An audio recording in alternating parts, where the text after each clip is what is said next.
This is like a weird furry convention. Dude, they have onion eating contests. Oh, gross. Alright, I'm going to send out the bat signal here.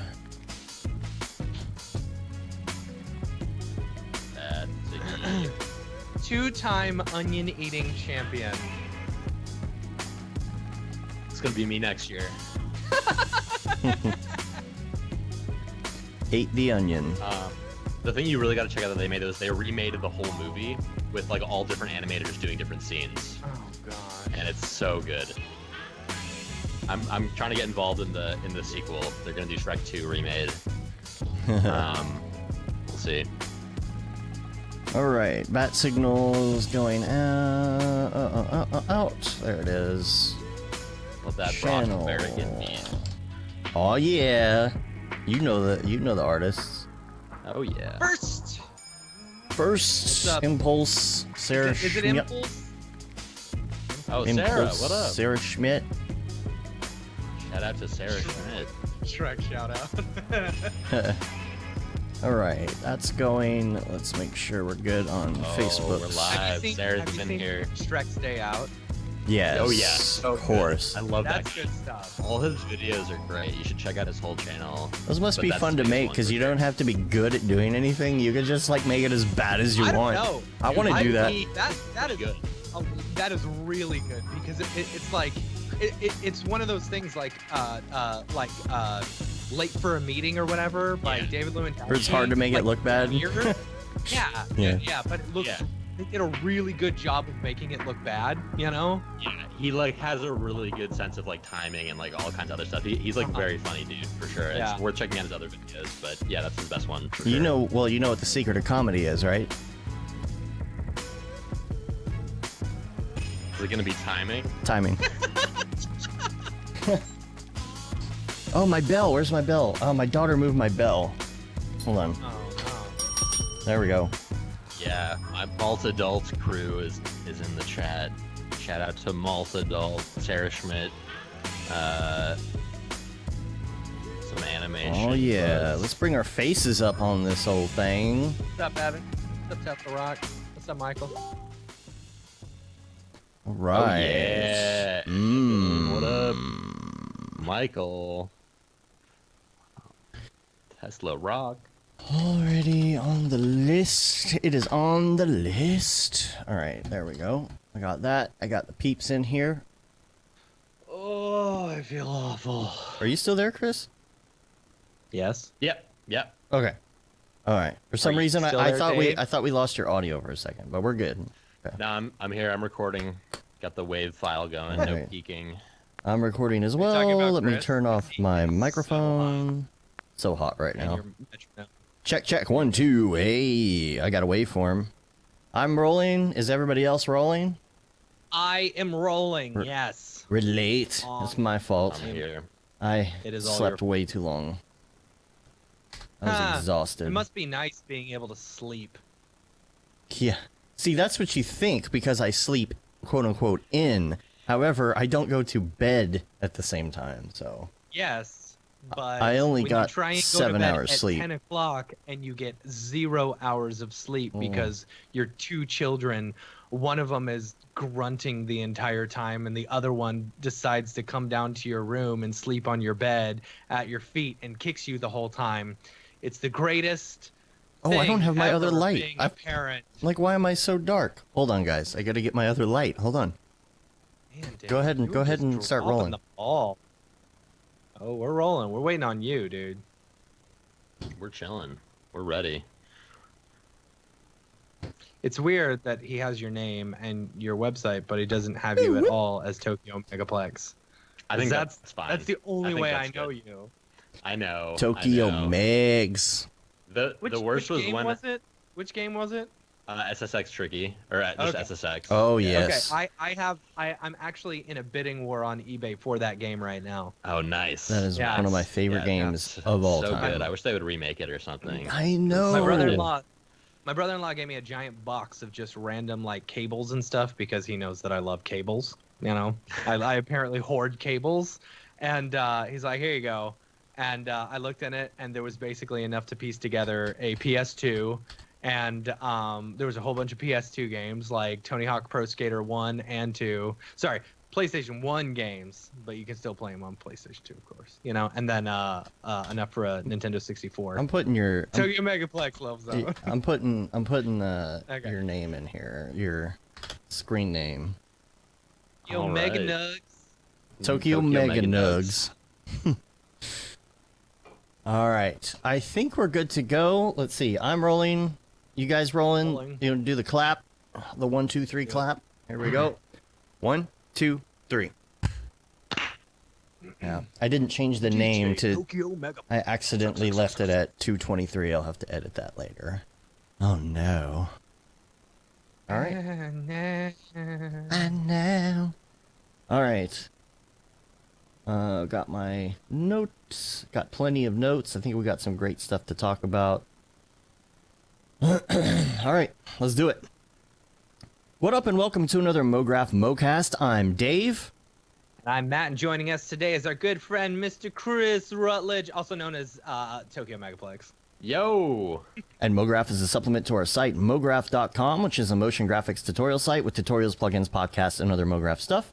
And on the show, we talk about everything ranging from motion graphics to Cinema 4D, After Effects, plugins, render engines, doing business, doing taxes, being a contractor, or working for the man. See, that's the secret. Timing. That's the secret of timing. Timing. And you can email us, info@mograph.com. Let us know what you think about the show. Questions, comments, concerns, queries, grievances. And you know what? Give us an email.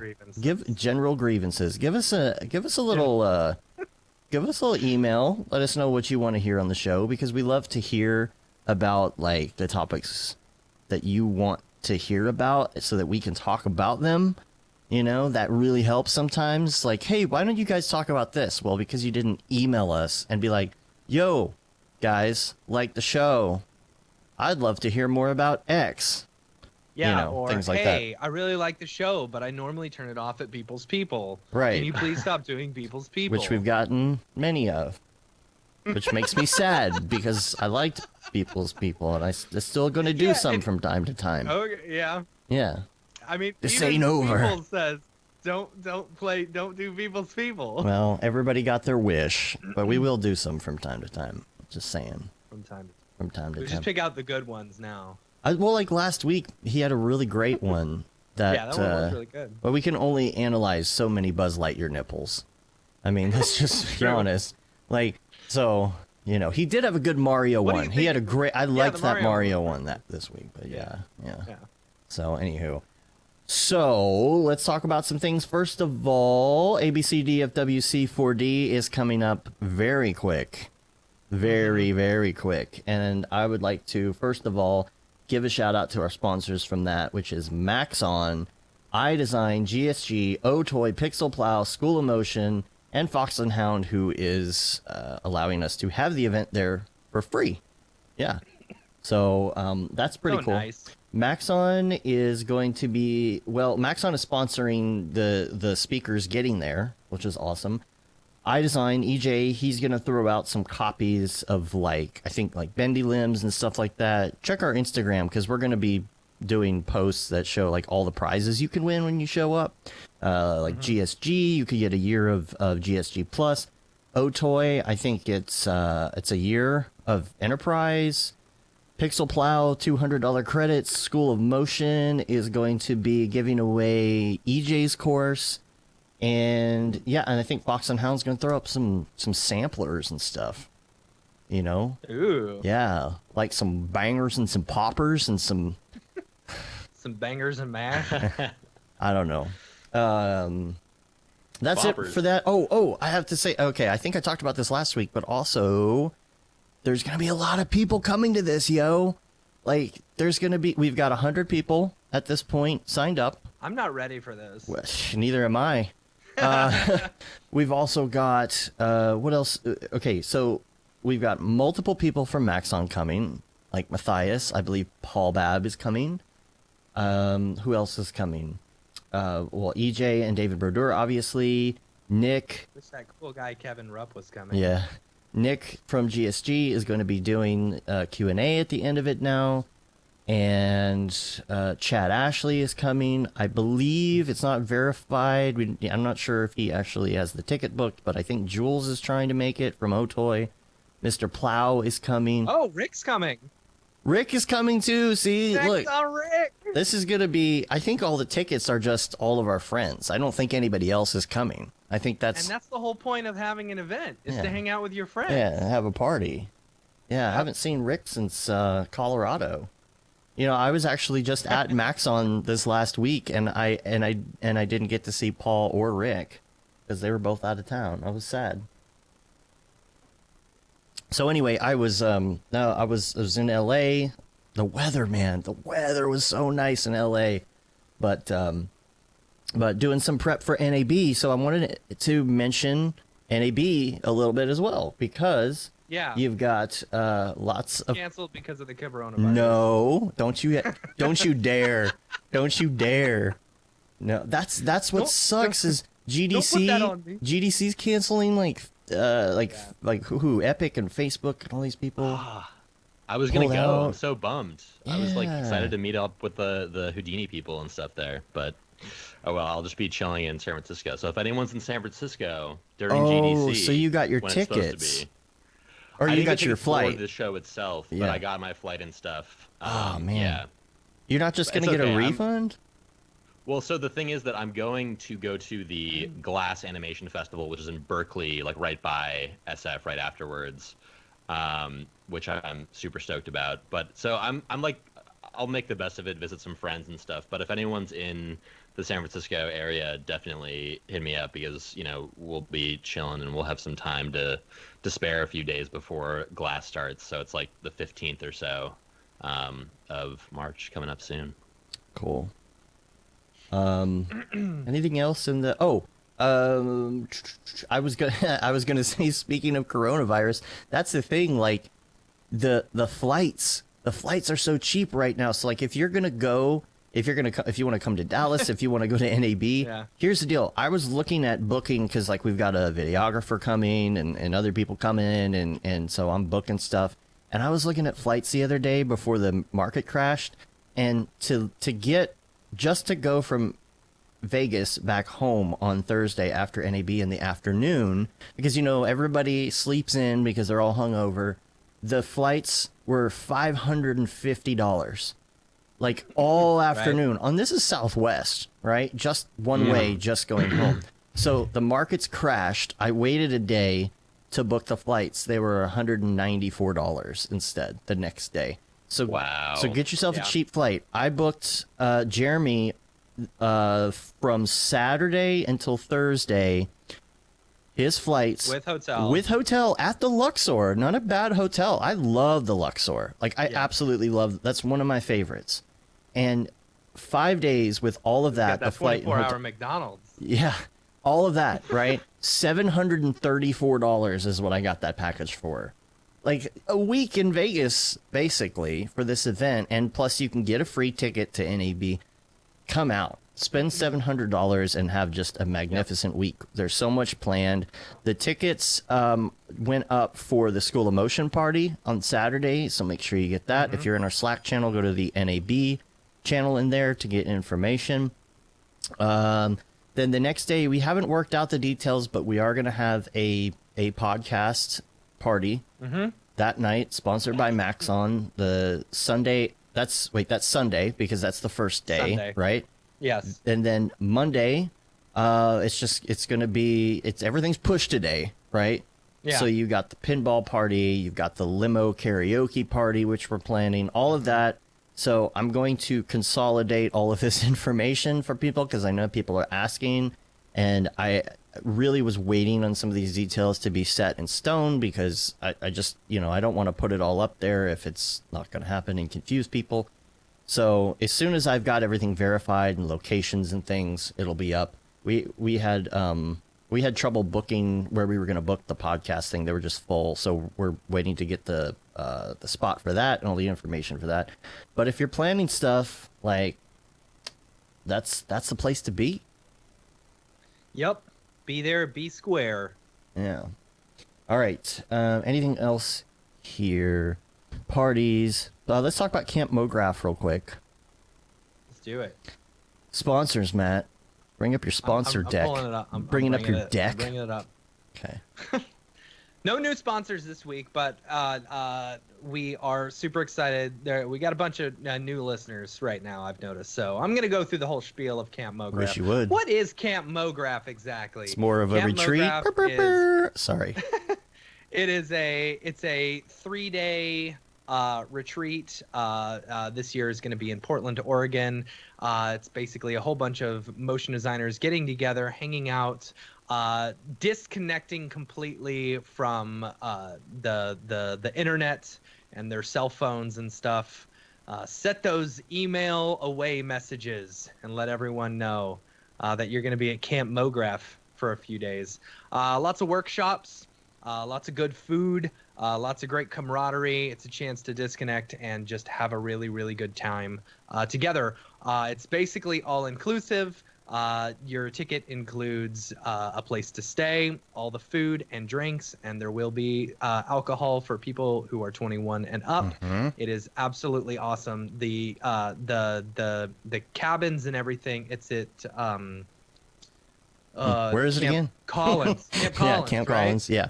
Yeah, Camp Collins in Portland or in Gresham, Oregon, and it's absolutely incredible. You can go to campmograph.com to check it out, and we've got some absolutely amazing sponsors who are helping us put this all together.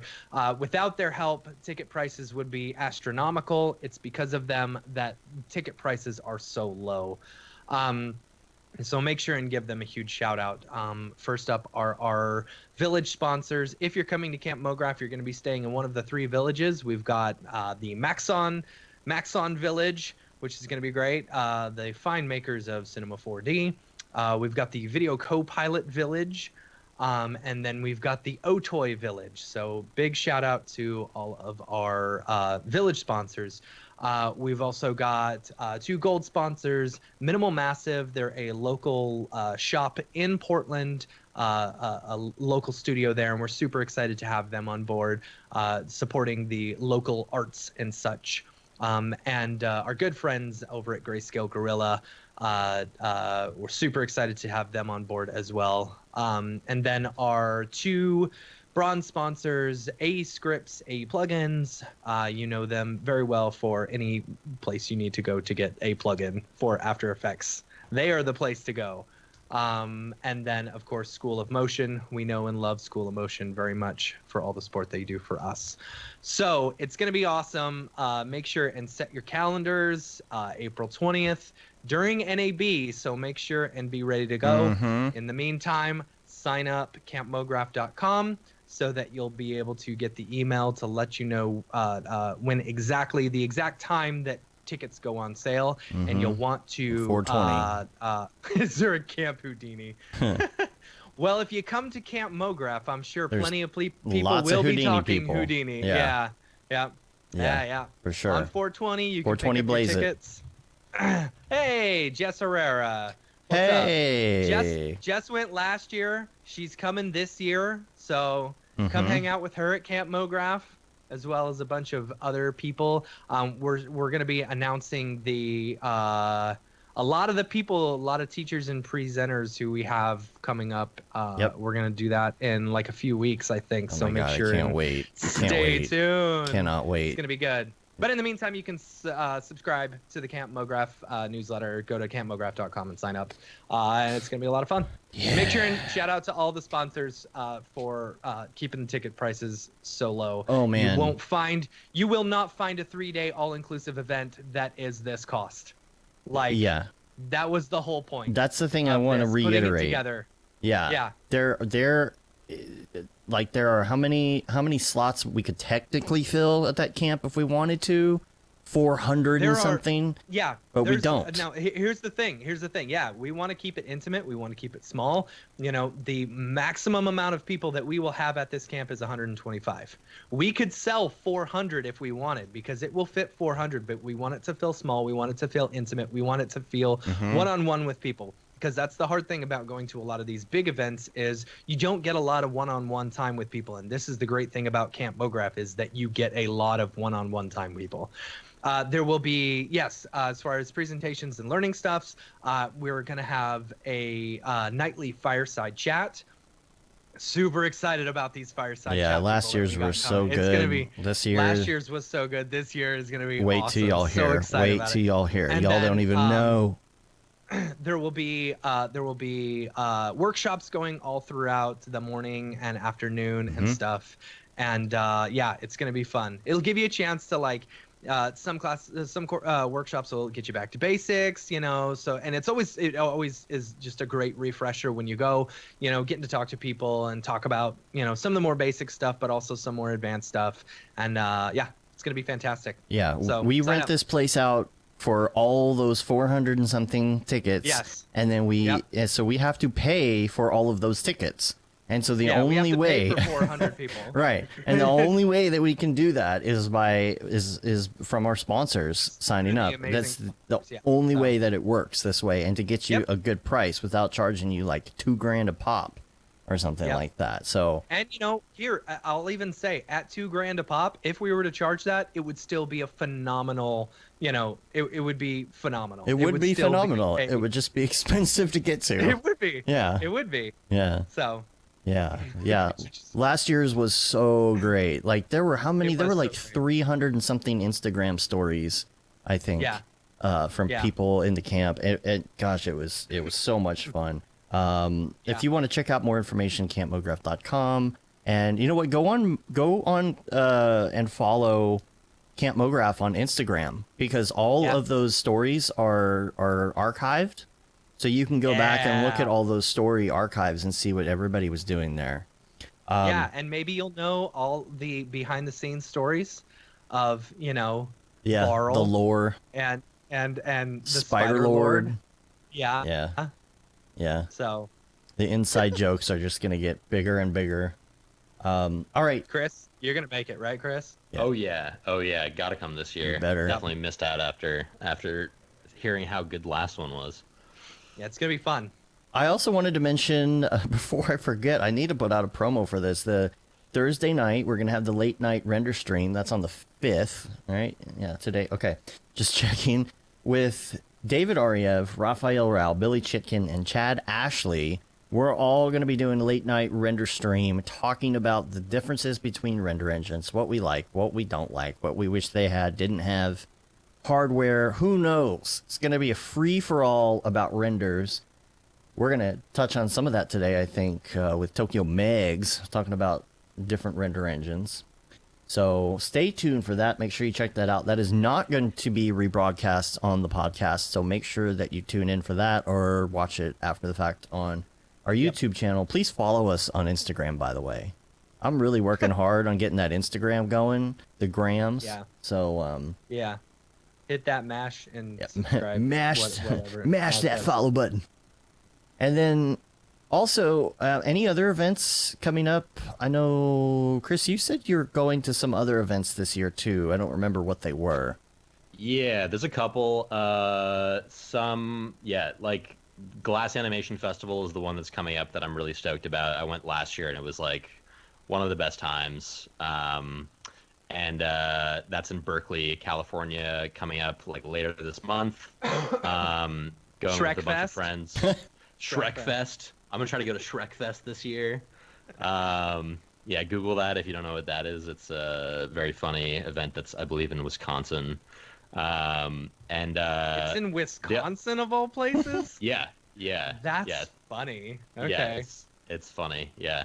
And then what else? There's I think the other really big one that's like one that I haven't been to before, that I want to go to is Pictoplasma this year, which is in Germany. Yeah. They have a smaller one in New York that I went to, but it's really like character focused, and there's like a lot of crossover between 2D and 3D character stuff there. So anyone who's really into like character stuff specifically would probably love it, but they're worth checking out and like I following think on I follow Instagram them and on stuff. Instagram. It's a really Yeah. good Instagram channel. Yeah, they're awesome. So definitely trying to go to that. And yeah, those are the ones off the top of my head that I can think of. But yeah, then of course there's NAB, which I'm like sort of waiting to see like what happens with that. But It'll be fine. Yeah. I You mean, know, you get coronavirus, it's only a 2% chance you're gonna I die. hear it's not even that bad. It's not that bad. Yeah, I mean, Uh, you know, a yeah. 2% chance. I'll take those odds any day. Well, you are a big gambler, Uh, so you know. I am a big gambler. You know what? I've got plenty of life insurance. If I die, my wife is loaded. So I'm just saying. Yeah, you better watch your back. That's what you're saying, right? Why? Someone's gonna. She's gonna kill you for the insurance money. Nah. She likes me too much. I would hope. I forgot to mention the time, 8 p.m. Central for that render stream, by the way. Just saying. Yeah. Yeah, and Raphael was like, that's really late for me. It's like 3. He's gonna be up at 3 a.m. doing this with us. Sorry, but you know. Okay. Anything else in the week wrap up? Think we're good there, right? Moves. Are we talking about? Yeah, we'll never mind. talk about moves. It's on my list. right. All right. So first I of never all, know which is like week wrap up and which is like links and which ones are Ravcock and which ones are like. well, usually, Matt, at the beginning I know of the what program, people is. we do the I week know- wrap up. Then Right. we go into like, Ravcock, what's your flavor? What's your flavor? Yeah, that's where we are right now. Good job. All right. Yeah. Yeah, let's Okay. do it. Redshift, Arnold, Octane, Indigo, Corona, and 3 Delight. Yeah. 3D light. 3D slash Light, 3 3 Delight. You've been working in all of these lately, and you got some opinions, and I want to know. Yeah, I played around with all of them, all fun kind of render engines and stuff. And so I'm still like mainly using Redshift because it's just the most practical for my needs as like an individual with a bunch of graphics cards. But you know, I will say I've been a little bit bummed with the lack of like stuff like random walk, subsurface scattering. I feel like the SSS just does not look quite as good in Redshift as it does in places like with Arnold. You can really get the best SSS, I feel, and I know that Octane recently got all that stuff as well. They've been kind of killing it. So, and I feel like Redshift's development has just been kind of slow. So you know, it's still like my go-to. It's still like the most reliable, but I would really like to see them get some new features sooner than later. And I feel like it's due to the fact that they really had to rewrite a lot of stuff, like in the optics libraries and stuff. Kind of throwing out some of their own code that they made for Redshift 3.0 to be able to take advantage of stuff like RTX and all that. But it's just been slow. So I've been playing with the other ones too, and I've been really impressed, I gotta say, with I mean, I love Indigo. I think it's a really cool render engine that can do some really cool things, and is especially good for ArcViz, or if you want to do stuff with like glass renders or kind of weird experimental things. Dim caustics, though. Yeah, it's got this really cool mode called Metropolis Light Transport, which you can Google what that is, but it's sort of what allowed Jeremy Cox to do the crazy setup where he had like the camera like built-in C4D with all the lenses and things like that. That was like, to me, Actually that is working. just like the coolest talk of all time. Yeah, so it basically will like find like, you know, you shoot rays like you would with any other render engine down a certain path, and when they find a cool path, like where there's like caustics showing up on a surface, or where there's like, you know, lots of light coming in through a window or something like that, it will then prioritize that path and shoot more rays that are like mutated down that direction to find out like how to sort of clean up those areas faster. So you can clean up things like caustics with like brute force ray tracing, as opposed to like, you know, Redshift uses photon mapping and other things like that.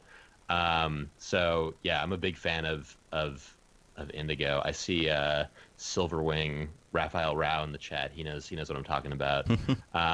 But yeah, and then Corona too. I've been really impressed with them on that same sort of tip. Like, they're really good with glass, and I find that their SSS also looks really, really good. It seems like those guys are just really smart and are able to figure out kind of the right compromise of cheats versus like, you know, the stuff that looks the best and is most physically accurate. I saw a really impressive like Zelda fan film thing that someone's working on in Corona. Looked really, really cool. Yeah. I think you posted that on the Slack. That was Yeah, that was good. Yeah, you won't get a virus from installing Corona, just so Yes. Yeah. Don't. Yeah. Yeah. 38% of might- motion designers don't want to install Corona render because they're afraid they'll get the coronavirus. Yeah. You might get addicted to it though. You might get the corona. Oh, there it is. But it's good. I would recommend it, and it's especially good for people who I think are coming from like, you know, if they have a Mac or are like just trying to get into 3D and don't necessarily have a bunch of GPUs, like most people who probably want to learn this stuff. The two best options are Corona and Arnold. Yeah. And Corona's great because you get it for 45 days without a watermark, and then it's like it's cheap too. It's like I think it's like $25 a month for like license and like 3 nodes. So Cool. like, See, when I tried Corona, the one thing that I really liked about it was it felt so much more like vanilla C4D. Like with any other render engine that you're working with in C4D, you've got to learn how their lights work and how their cameras work and how their, you know, their nodes and stuff work. But Corona felt just very intuitive, right? You know? Which to me is a little bit of a bummer also, because like they're really integrated in C4D, which is great if you're in C4D. But I'm also mostly in Houdini now, so I'll use C4D just to play with Corona or whatever.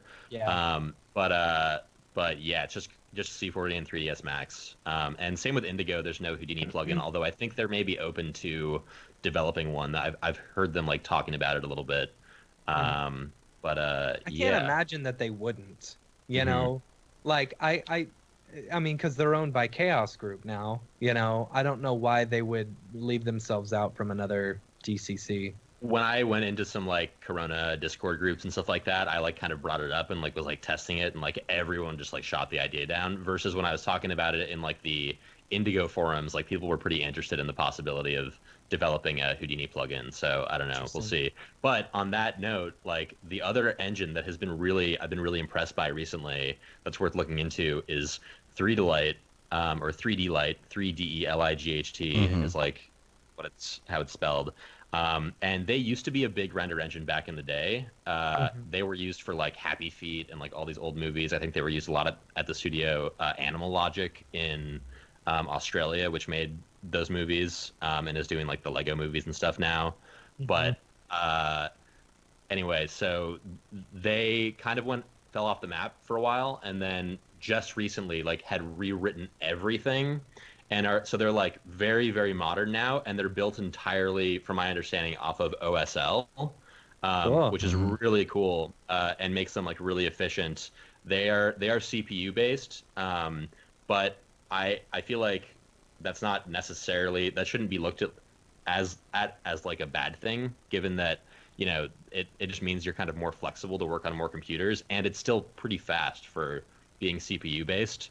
And on top of all that, it's got the Houdini plugin, it's got the Cinema plugin, and it's free for up to 12 cores. So if you are okay with using 12 or less cores, or your computer is 12 or less cores already, you get a free license of it. And then you only have to pay in addition to that. And it's linked up really well with this cloud service that they're like kind of bundling it with, where it's basically like a one click, and you can immediately have like thousands of cloud cores just like thrown at your renders. So you can you can get stuff rendered really fast with this. That's like really complex if you want. There's a lot of really cool stuff on this online. But yeah, I've been really impressed with that one, and I think that's one worth keeping an eye on as well. But yeah, lots of cool stuff. But Corona is still just CPU, right? Yeah, Corona's also just CPU, and they're definitely not ever going to go GPU. And I don't think they will either. In a way, I think that makes them appealing to me, because like the fact that all of these other render engines are building GPU versions, and like that, you know, they're on the GPU, they're harder to program stuff for, and it makes it so that it's like harder to like add new features, whereas like Corona isn't limited by that in any way.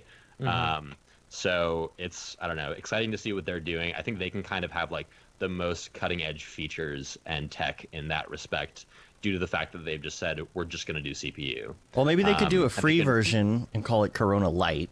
They could do a version that's GPU and like DCC, call it Corona Extra, you know? I mean, embrace it. Embrace the branding, but not the not the coronavirus. Don't embrace that. Corona Lime. Lime, yeah. I don't know. I don't know what that would be.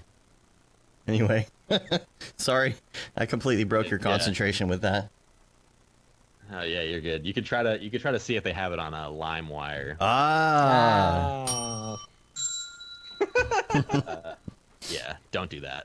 does that even exist anymore? That would I have no idea. Oh, I hope man. not. Kazaa, Let's see if it does. Kazaa, and That's really where LimeWire. you're gonna get a virus. Yeah. Yeah, but it's just for downloading viruses. Yeah, that's how you get the coronavirus.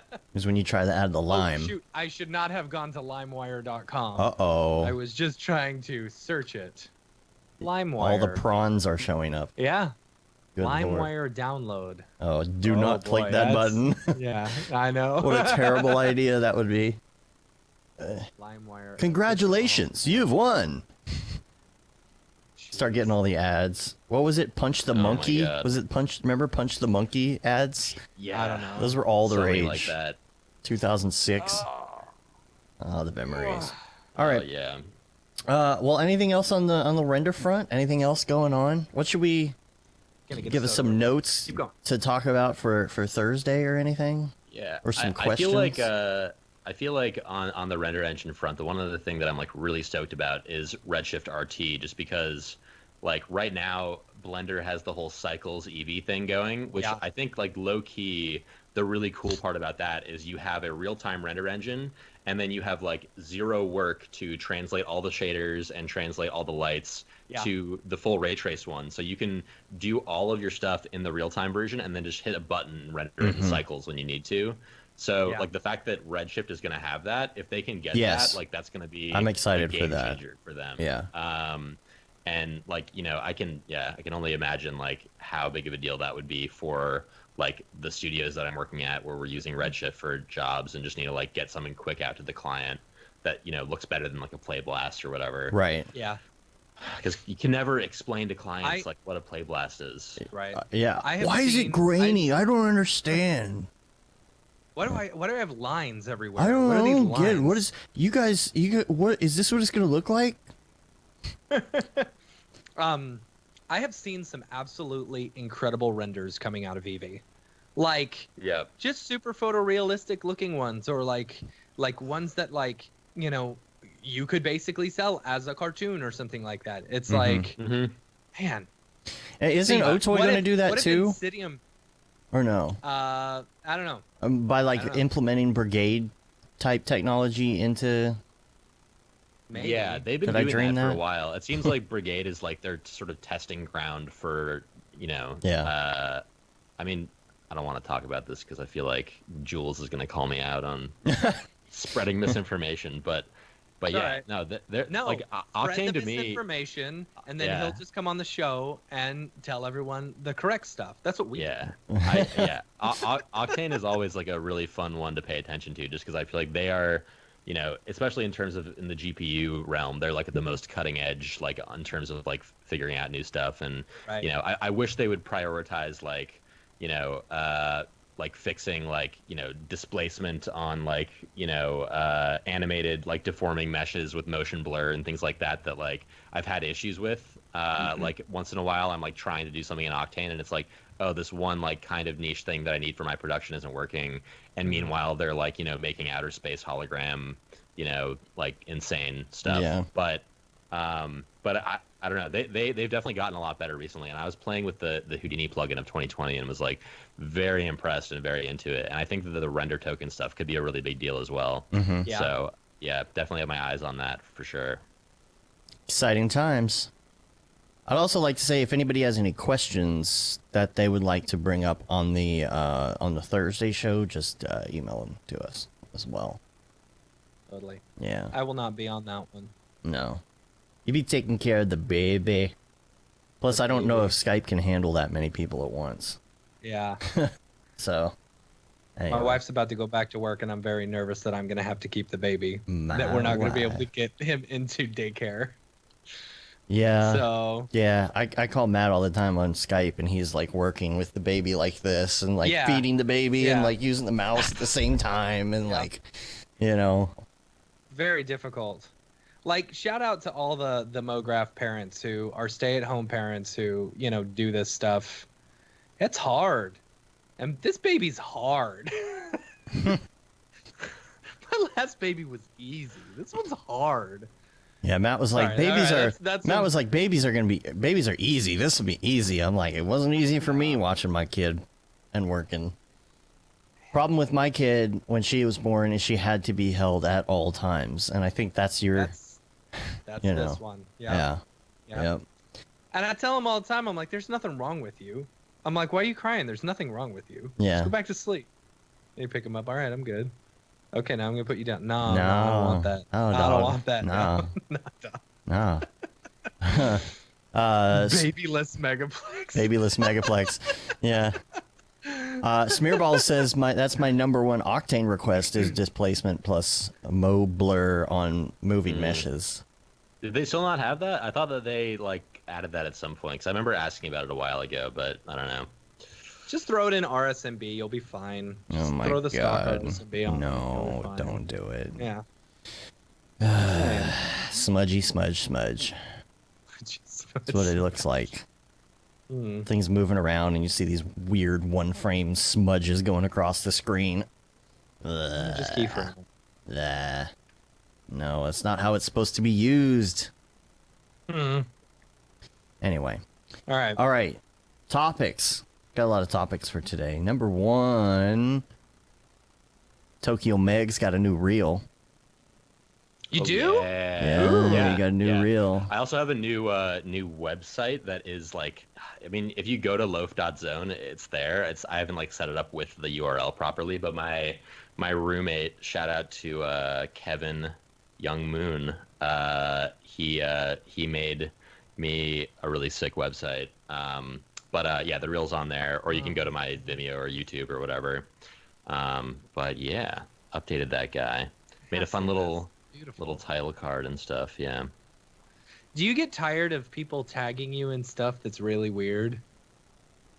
Like anytime I see something, like when I saw the Skittles Yogurt Boy commercial, I was like, oh man, Tokyo Megaplex needs to see this.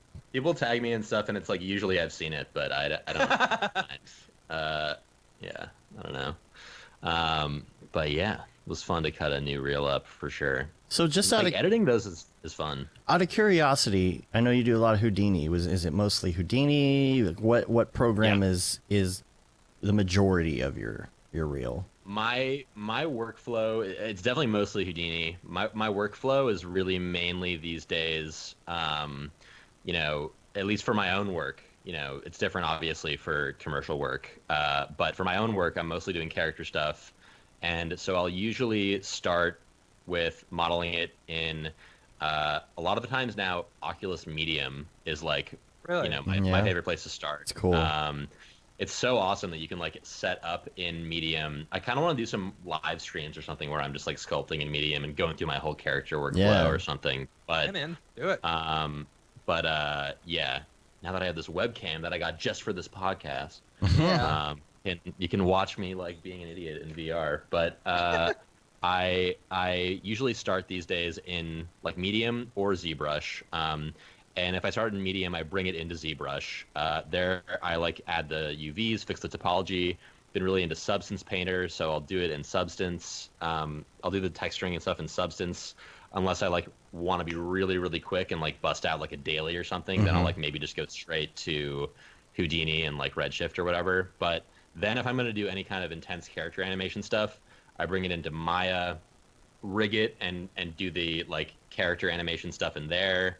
Although I have started doing some rigging in Houdini, although I feel like it's just not quite there yet for rigging. Hopefully it will be soon. But then everything else is in Houdini. And what I've found is that the sort of procedural nature of Houdini is really much better for almost everything in 3D. Like, you know, laying out scenes and like, you know, doing like environment modeling and like, you know, like doing like effects and like all kinds of things like that, and like of course like doing shaders and stuff procedurally is great.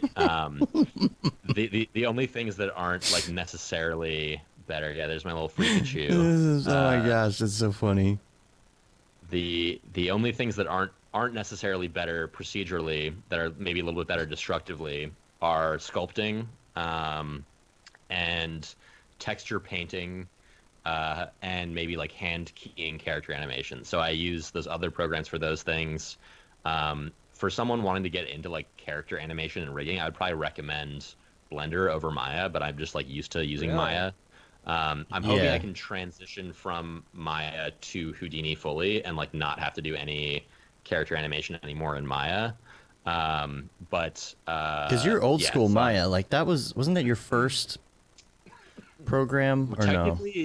technically my first was C4D, but I learned Maya in school. Right. So like I feel like that's like the only way anyone ever knows Maya is if they learned it in school. Right. Because there's just Yeah. no good resources online for it.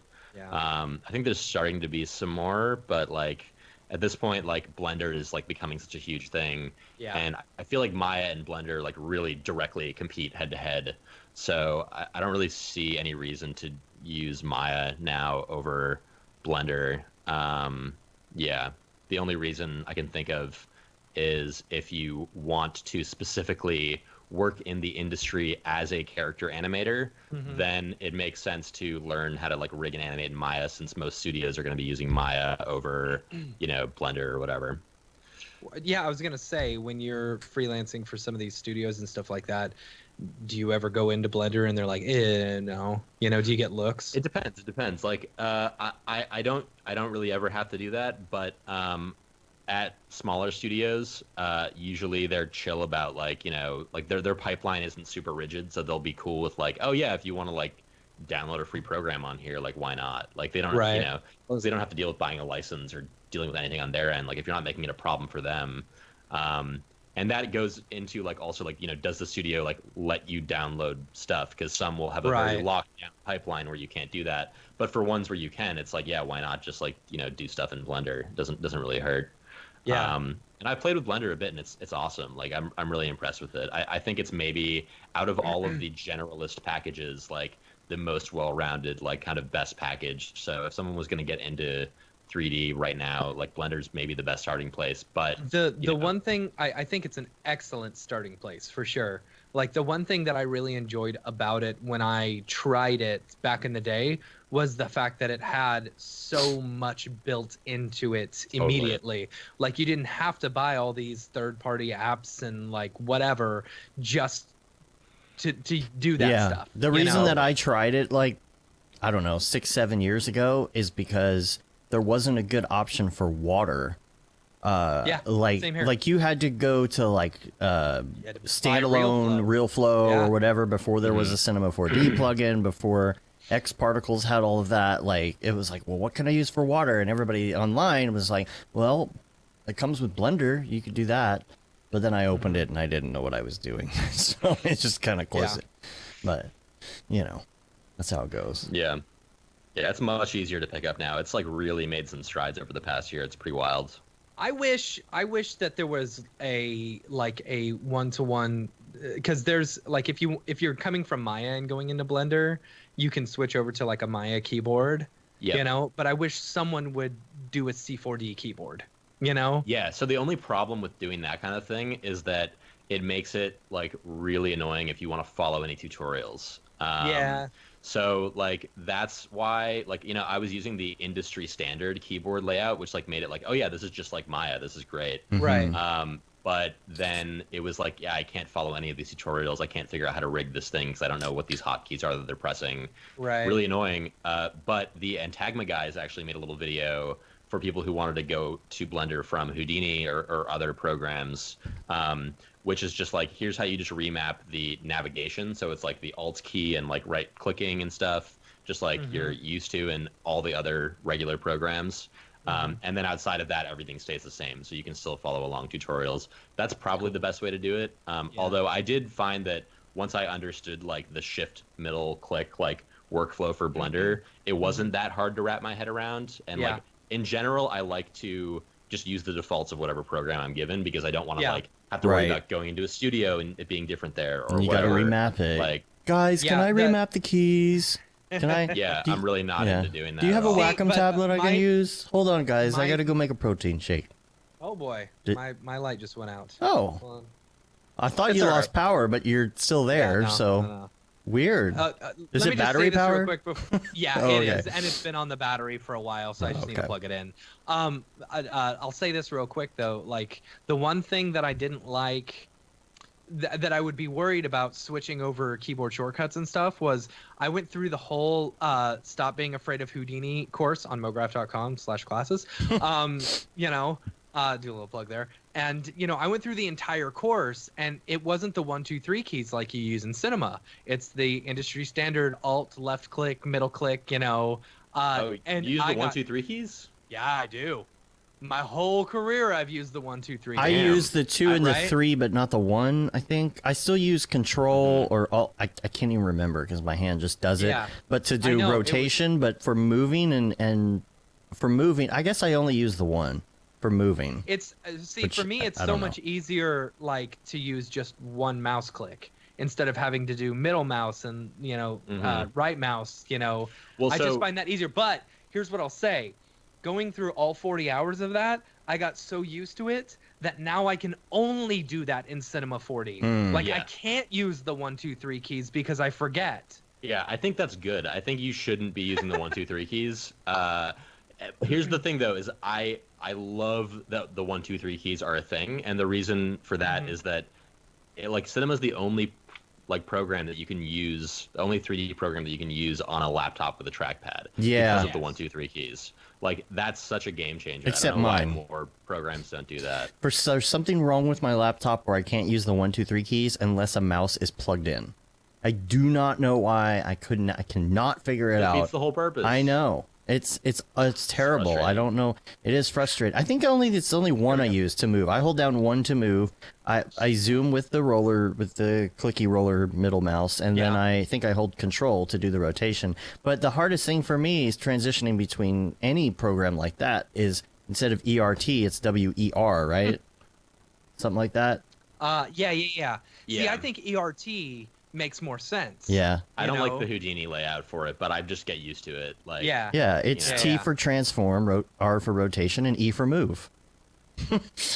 Like you do, Jago right? Motion asks, "Tell me more about this Houdini course." Well, let me tell you more about this my Houdini gosh. course. If you're afraid of Houdini, Stop if being you've afraid ever of jumped Houdini. into Houdini, yeah, we have created a 40-hour course made by Mark Fancher, Houdini Mark himself.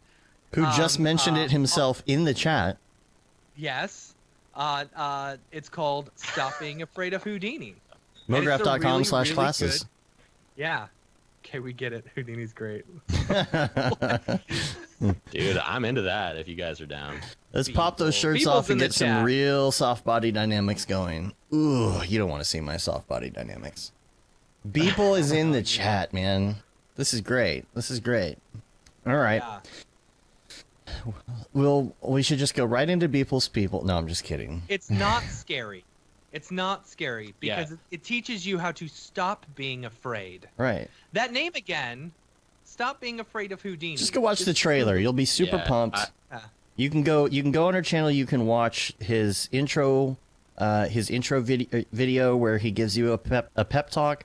You can also watch the one of the first chapters where he just does a very, very fast run through start to finish, creating a sphere and rendering a sphere out, and all the settings and how you set all your save paths, everything. Introduction. Yeah. It is a fantastic introduction because I've always found with any, and this is the whole reason I loved Grayscale Gorilla when I started getting into C4D, is because I just wanted to render something out and make it look pretty, throw a texture on it. I wanted to know from beginning to end. Yeah. You know, and this little introductory course that he's got, it's a great introduction to it. But then you've got another 40 hours and you're like, oh, this is great. I'm Yeah. gonna stop being afraid of Houdini. You create the really Yeah, cool yeah. stuff. Yep. It's definitely the best thing that you could have as someone who's like in C4D trying to learn Houdini. I, full disclosure, haven't gone through the course just because I am already not afraid of Houdini. But Right. I will say that as a Houdini artist, I am super jealous of the fact that this course is out now. And wasn't around when I was learning Houdini, because it's really seems like from what I can tell and from what I've seen, and following all the people who are going through this course, this course is getting people up to speed with Houdini, you know, in like weeks, like what took me like years. Yeah. So, you know, it's definitely, if you have like 2 weeks or whatever to go through at least like a chunk of it, it's like the most worth your money thing. You know, assuming you want to get into Houdini, it's like super, super worthwhile. I've had a lot of people ask me about it, and you know, people at work like telling me like, "Oh, have you seen this course or whatever?" But yeah, I definitely, just based off what I've seen from the people who are doing it, you know, I can strongly recommend it, and definitely vouch for Mark, since, you know, he definitely helped me a lot learning Houdini in the beginning. The other thing about Lucky, it, go ahead, Matt. real quick, Lucky in the chat asks, what if you're not afraid but annoyed at Houdini? I would say you're probably already a Houdini user. Well, there you go. Ding. Feedback, is there feedback on or is it self-directed? It's there is discussions, you know. People have been putting some stuff in the discussions. Yeah, on every single every single video chapter you can go in. There's discussion. Mark answers it so fast. And then also like it's closed caption, so if there's a chapter you want to go look at, you can actually go to that chapter and do a search for certain words, and it will take you to that part of the chapter. The one thing I want to say though about the course is that even if you know Houdini already, you're gonna learn some juicy nugs. You're gonna get these juicy nugs of, oh, I didn't know you could do that, or hey, that's the shortcut for that, or oh, what a cool different way to do that. I was doing it a different way. And we got a lot of that feedback from Rich Nosworthy, who already knew Houdini and decided to go through this entire course. He finished the course. Yeah. You know, there's not a lot of people who have gotten all the way and done every single lesson so far, and he is one of them, which is pretty amazing. So you'll learn them nugs. You'll learn them juicy nugs. So, Jago Motion, thank you for the setup on the course, by the way, for setting me up for that cell right there. So, anywho, yeah. Oh, let's talk about this. This. Okay, tell me what this plugin Instagram. It's not Instagram. Is it Snapchat or Instagram? Tokyo, your thing with the face that comes out of your face. Like I haven't. Face filters. Where is that? Instagram. Is it Instagram? Instagram. Okay, I haven't gotten to try it yet, and I want to try it. I love that people are putting it on like TVs and stuff like that. It's hilarious. You know? Yeah, it's you can go on my Instagram, instagram.com/Tokyo Megaplex. But if you go on there on the app, you can use the face filters that I've made. I've made like 2 so far, and it's really fun and really easy. Even if you don't know 3D, I feel like I've met a lot of people who like have been able to just make face filters just with like Photoshop and After Effects or whatever. So it's super, super worth just like playing with and checking out if you're remotely curious, because it is really easy to use. Oh yeah, there it is. It's my face worm. How do you install it? How do you try it? So it's this. You go program to his thing and say try it, right? Oh yeah.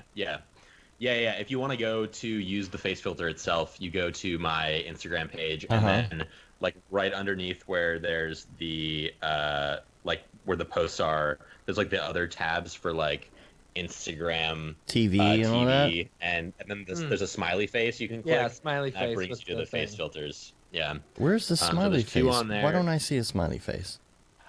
Maybe your phone is old. Maybe I haven't updated the app in a while.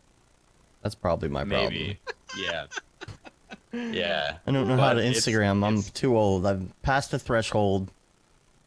Making a filter and then like being able to test it and send it to your friends is just like, it's so much fun to just be able to like see like something that you made like with that level of like interactivity and all that stuff is just a blast.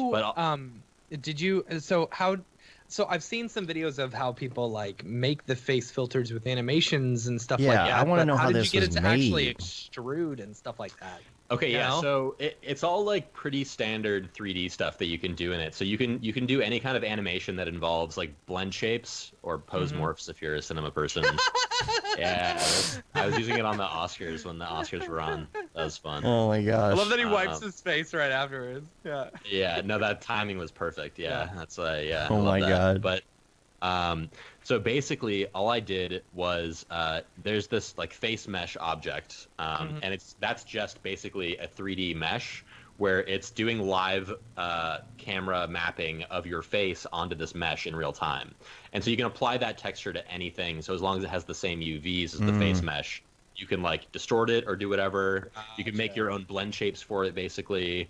So I made a blend shape where it comes like out of the face, and then I Uh-huh. also made a blend shape for the one that was on the face where it like sucks inward and like becomes black, like becomes like a Oh, black right, right, like right, right, right. Yeah, so yeah, just using those two together, having the one that comes out of the back of my head and having the one that like sucks my face in, it like I was able to make that. But yeah, there's like a lot of fun face filters out there. I'll give a shout out to my friend Boris. Makes like the best face filters. I don't know how to pronounce his last name, so I don't want to screw it up. But his Instagram is uh, Boris uh, Cavusoglu, Cavusoglu, and his face filters are basically like short films where like yeah. Yeah. you're like going through like this whole world and like your characters are like he has one where like your characters are all in a business meeting and it's like your face on all the people in the meeting. Um, but yeah, that stuff is really really cool. Um, and yeah, there's a lot of other really really cool ones out there. But the thing that I will say that will hopefully inspire people to go out and try this is I downloaded Spark AR, which is the app that you make these face filters with, Mm-hmm. Mhm. on New Year's Day, and within like 3 hours, I had made my first face filter that you see on there. I made like another one that same day that I didn't post. But then the next day, I was like, all right, I have this idea for this like face worm one. I'm just gonna make that, and I was able to do that in just like a couple hours. It's like really really easy to get up and running with. That dude Ben Marriott, who makes really good After Effects tutorials, made Mhm. a like how to do a face tattoo face filter, and it's like a 3 minute long tutorial. If you just watch that tutorial, it'll like demystify the whole process, and you'll be like, oh yeah, this is really easy. And then I you'll can look figure this like out. Post Malone afterwards. Exactly. Yeah. Exactly. Yeah. Yeah, you can make really cool stuff with it. So yeah, I would recommend playing with it if you're remotely curious. It's just a cool, fun thing to be able to like have on your Instagram page too and share with people and Yeah. see what they do with it as well. It's really fun also to try using on like stuff like paintings and like things like where it's like, will it recognize this as a face? Yeah. And, Yeah. see what happens. It's like when you get the face swap app and you're trying to see what you can swap with. Right. Exactly. You know, like exactly. dog Yeah. faces and things like that. Yeah. Yeah. And that's fun. Yeah, and since it's such a specific app, there's my little brother. Since it's such a specific app for doing such a specific thing, like all the tools are built in to make everything really easy with it. So, like for example, if you wanted to make it so that like a smile activates, like in my filter, it makes it so that when you're Oh. smiling, it dances more. The worm that comes out of your face dances more. And it's all just like a node-based system that sort of triggers like all these different things, and it's like really easy to set up like triggers like it's doing all the automatic like face tracking and face mapping and like all the tough stuff itself, and you just have to like think of ideas, and it's like really easy just because it's like designed for a specific purpose. They do all that like kind of heavy lifting work for you. Man, now I want Um, to play with Spark. I know. Me You too. should. It's a blast. It's a blast. Yeah, if you have a free day at any point, like do it. It's always fun That's to a like good one. bust out, So yeah. Oh man, that's cool. Well, Oh, you yeah. got to do When you smile, it makes it bounce a whole lot more. you That's got to do some super cool. tutorials then. You got to do a tutorial on it. I mean, I could, but I feel like Ben Marriott's startup tutorial is already like plenty good enough. But yeah, maybe I'll convince Boris to make some because he's much better at making them than I am and can think of things. The tricky thing with it though is that there's like a 4 megabyte limit. So the fact that like him and like David O'Reilly and other people are able to make these really crazy like short story Yeah. things in them is like insane because they're like working like really low polygon, assets and like really low res textures and like having to deal with compressing stuff. And like as someone who's just rendering things offline, like with like, my GPU and stuff, this is like, especially because I also never used Octane, where I know they have the VRAM limit, or they had it at one point. You just like don't have to, this is the first time I've ever had to think about like file size, Right, like more like a video and things game. like that. Yeah. So it's like I don't know. It's kind of a fun limitation. Yeah, because I was going to ask about like what actually causes it to be that. So it's polygon count, textures. Is that about it, or? Yeah. Any assets you bring in, it's like those take up whatever amount of space. So just make sure you're keeping it pretty limited. But like there's a lot that you can do, thankfully, with all that stuff. Yeah. So yeah. Awesome. Speaking of tutorials and stuff like that, you have a website specifically for Houdini users, right?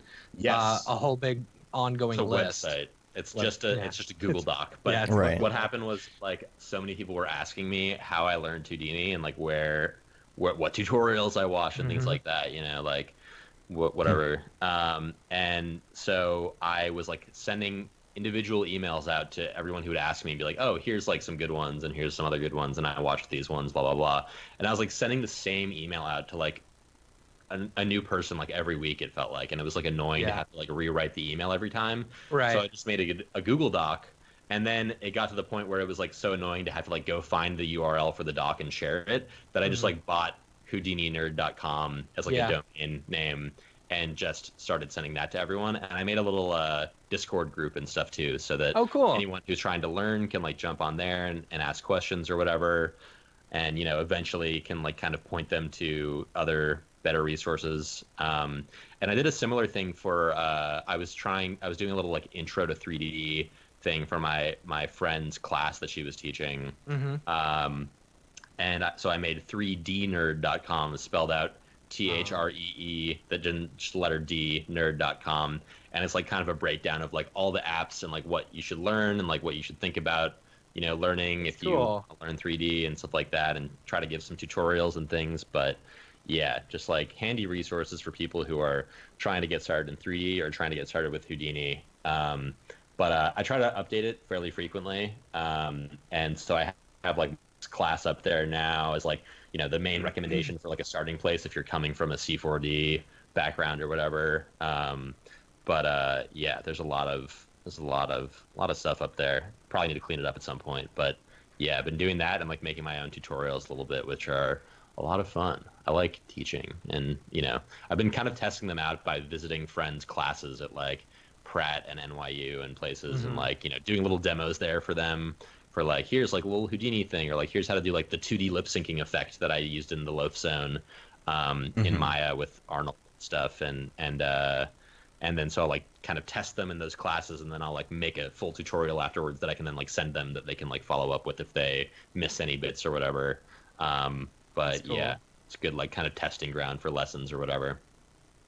What about personal projects? Have you been working on? I mean, you've had some in the past. Yeah, last time we talked, you were taking some time off to work on a personal project. Did that ever pan out? Yes. Oh man, when was the last time we talked? I guess that was you had October, just gotten. I think. Yeah. No. Yeah. Not last year, but well, are you talking about on the show or in real life?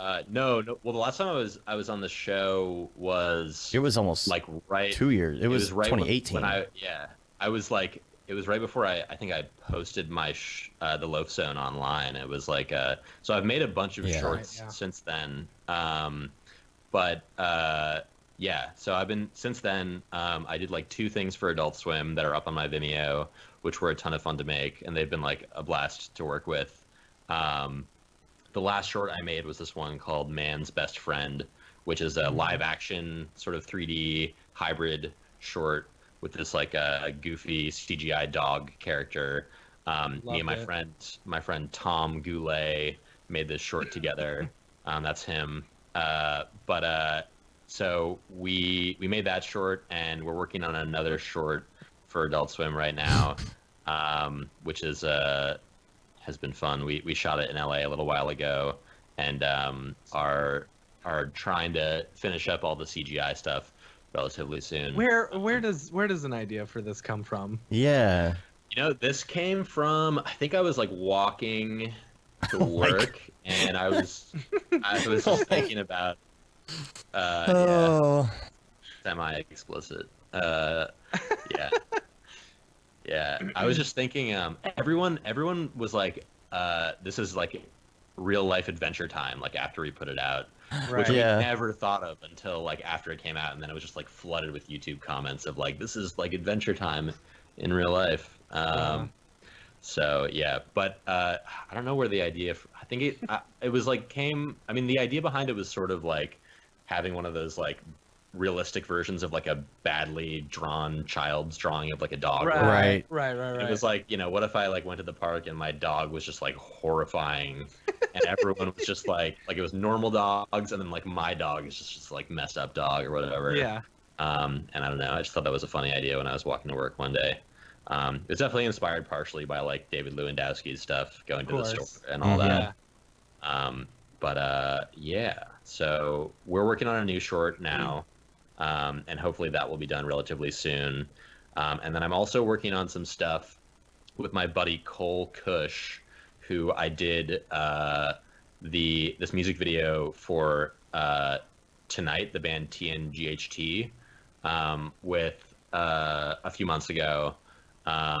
And it's like he directed it. It's very much in his style of doing like these weird, freaky, like uncanny valley Daz characters. And I did some of the effects shots with Houdini and stuff for it.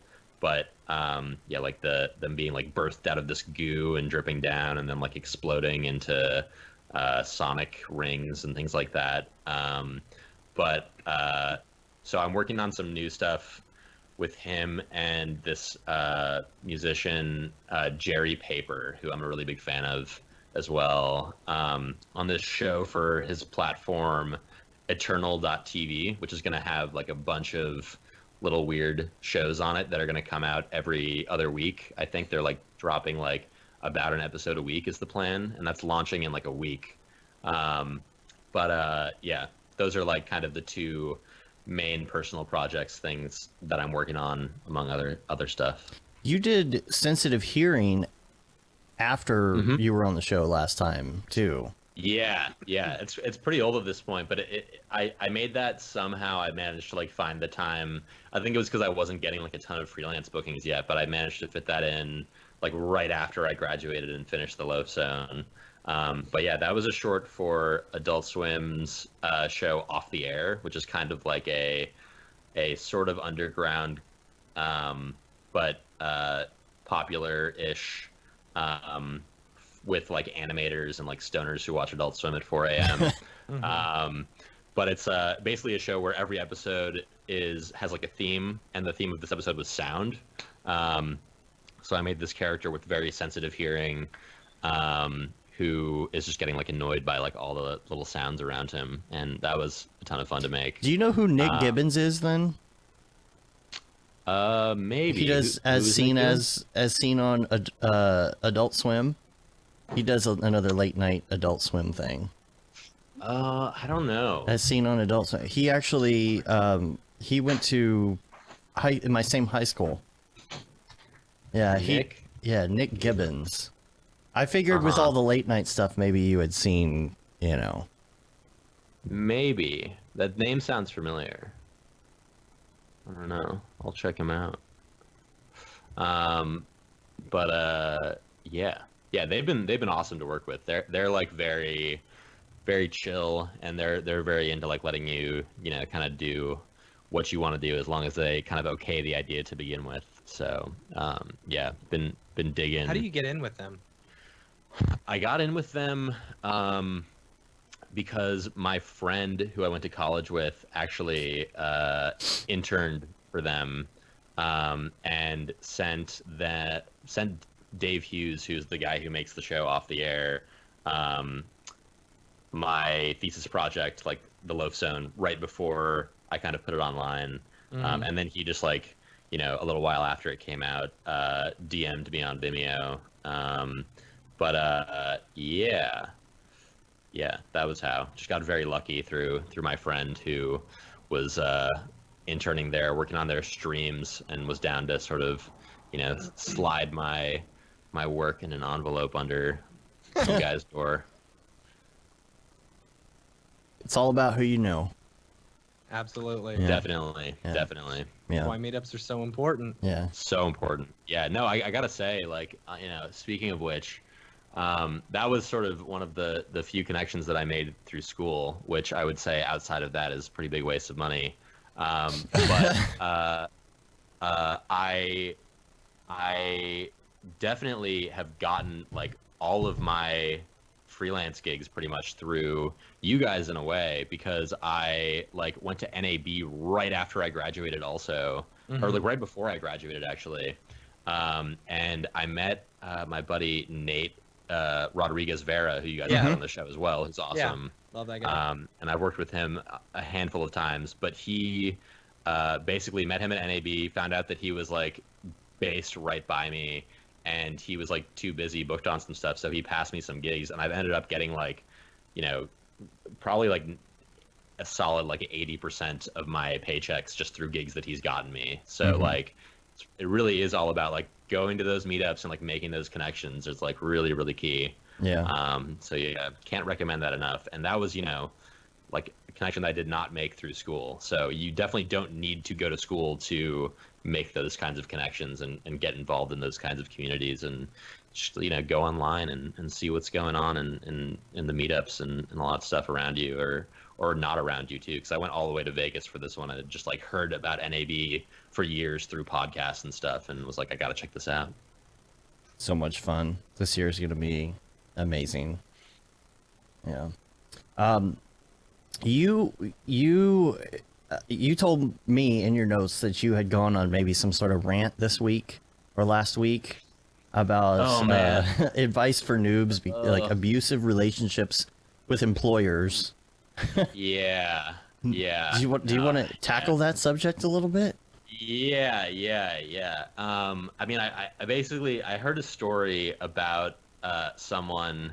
I don't really want to like call anyone out, but I heard a story about someone who did album art for like a pretty big artist, and basically was in this she was an illustrator. She'd recently graduated, and she got kind of screwed over by these people who hired her to work on this stuff. And it reminded me a lot of a project that I worked on like a long time ago, where I was asked to work on this music video while I was still in school, and I was working at the studio, and they were kind of like a little bit abusive and like trying to get people to work there who were like just fresh out of school. And like, I feel like a lot of people who are like trying to get into the industry and trying to get work fresh out of school are like really willing thirsty to work for work. Basically nothing. And are really thirsty in this kind of dangerous way, which some studios will like knowingly exploit, which is obviously terrible.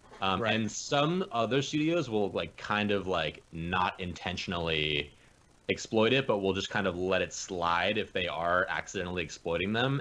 And what I mean by that is like, I feel like I've had friends where they've gotten gigs at, really big, well-named studios, and I won't name any specific studios, but you can think of like studios that are like pretty, like have a good name under their belt, and like, people think of as like, oh yeah, they do the best work, I would love to work there, they're like my dream studio or whatever, like one of these dream studios. Like, it could be like a movie studio, like like Pixar or whatever, or it could be like a studio that does really, it could be like Man vs. Machine. It's not Man vs. Machine, but I'm just saying, for example, like a studio that you think of that has a really good name.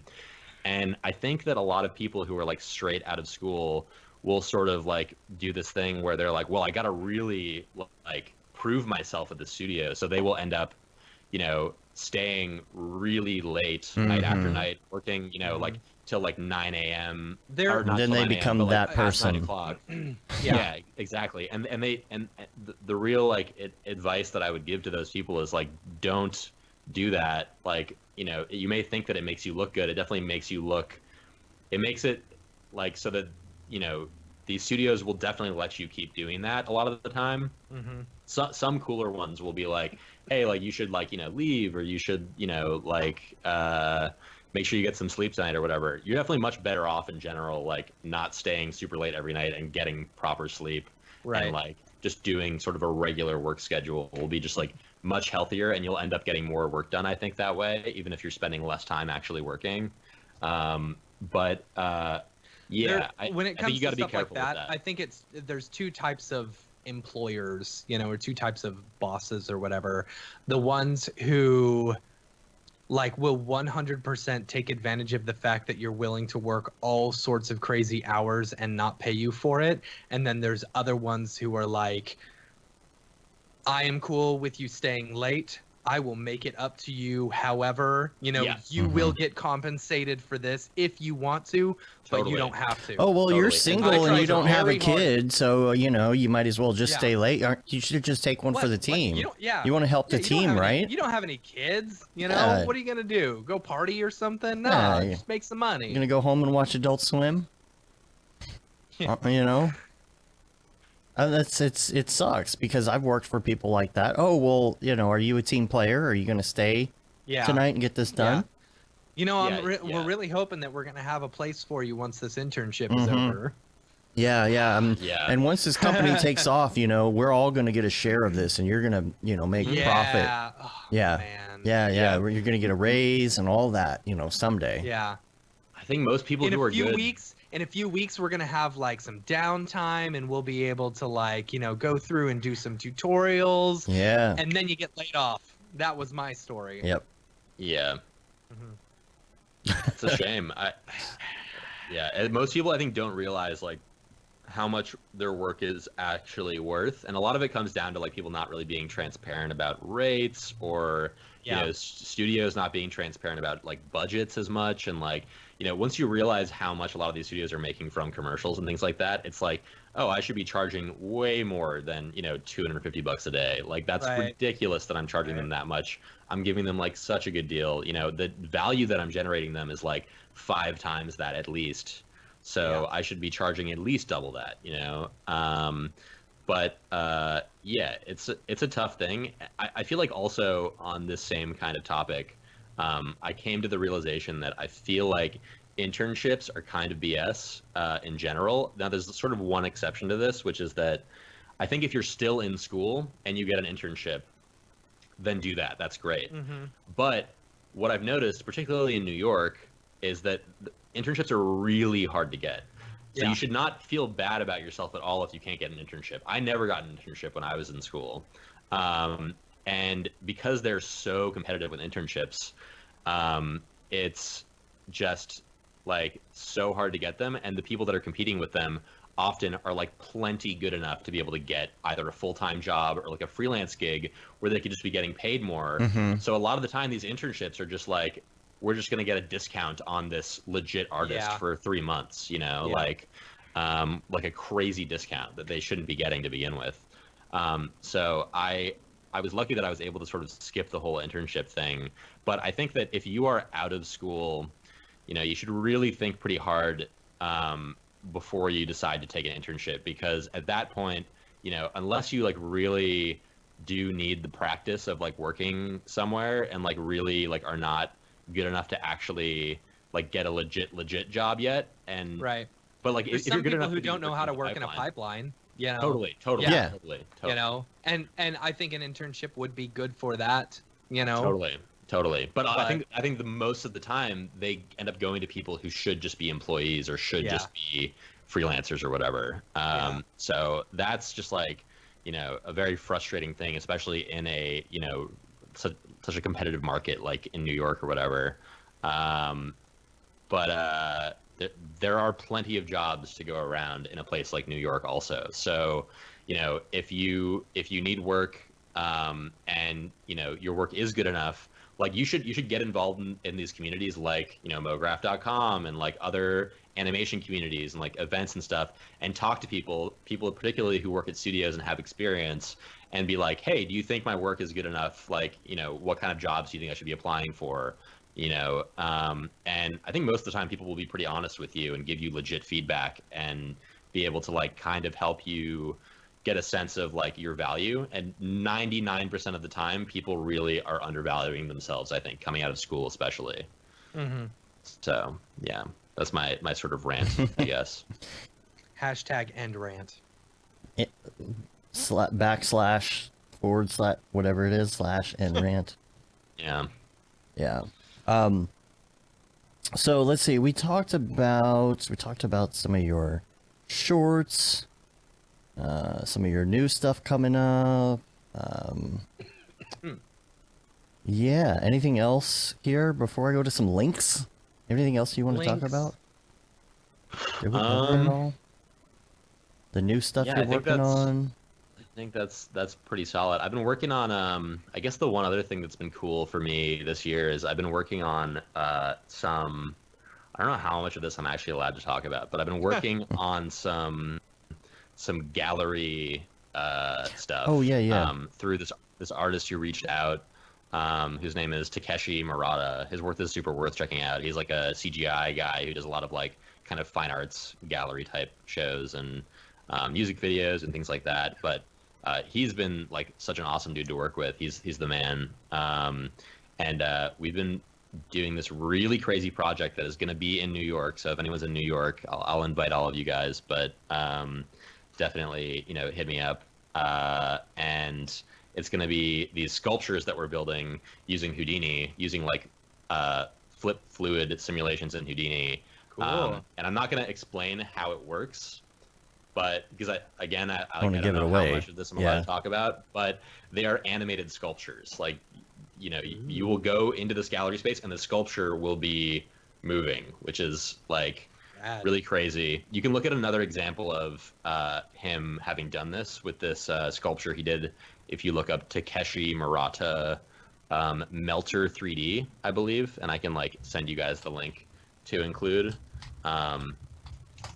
See if I can find it. Yeah, you can find it on YouTube, but it's like kind of similar to this old one that he made, which I think he just did with ZBrush.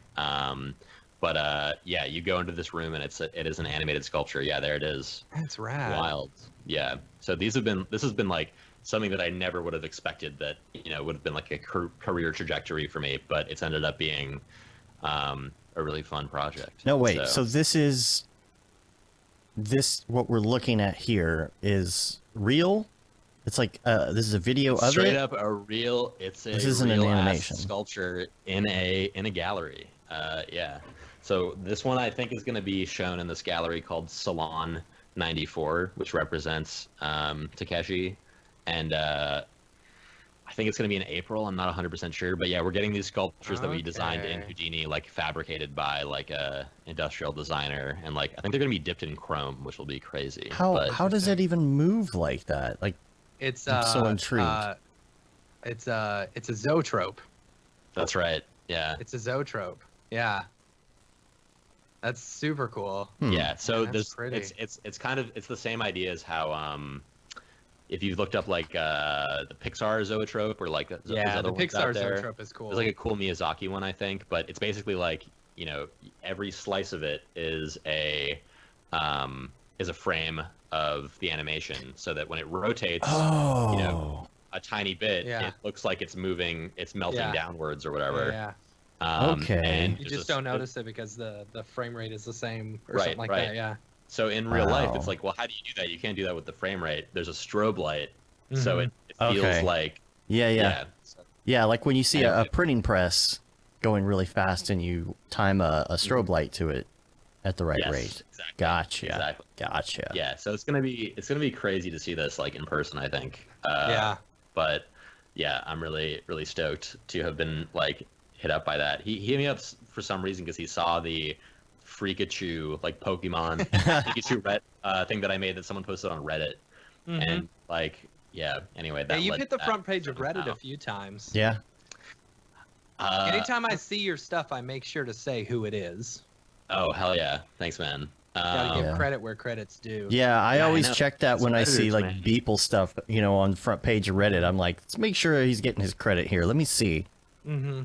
Yeah, they don't be given credit too No. frequently. It's sad. Yeah. But whatever. At least it's still getting out there. I would rather it got out there without credit than like didn't get out there at all. I guess. Mhm. I guess. Yeah, Um, it's pretty good, I guess. Yeah.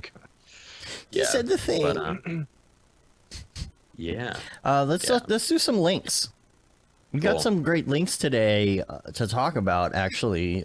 Quite a few. It's been a while since I've had a great handful of these here. And number one, let's talk about Moves by Maxon.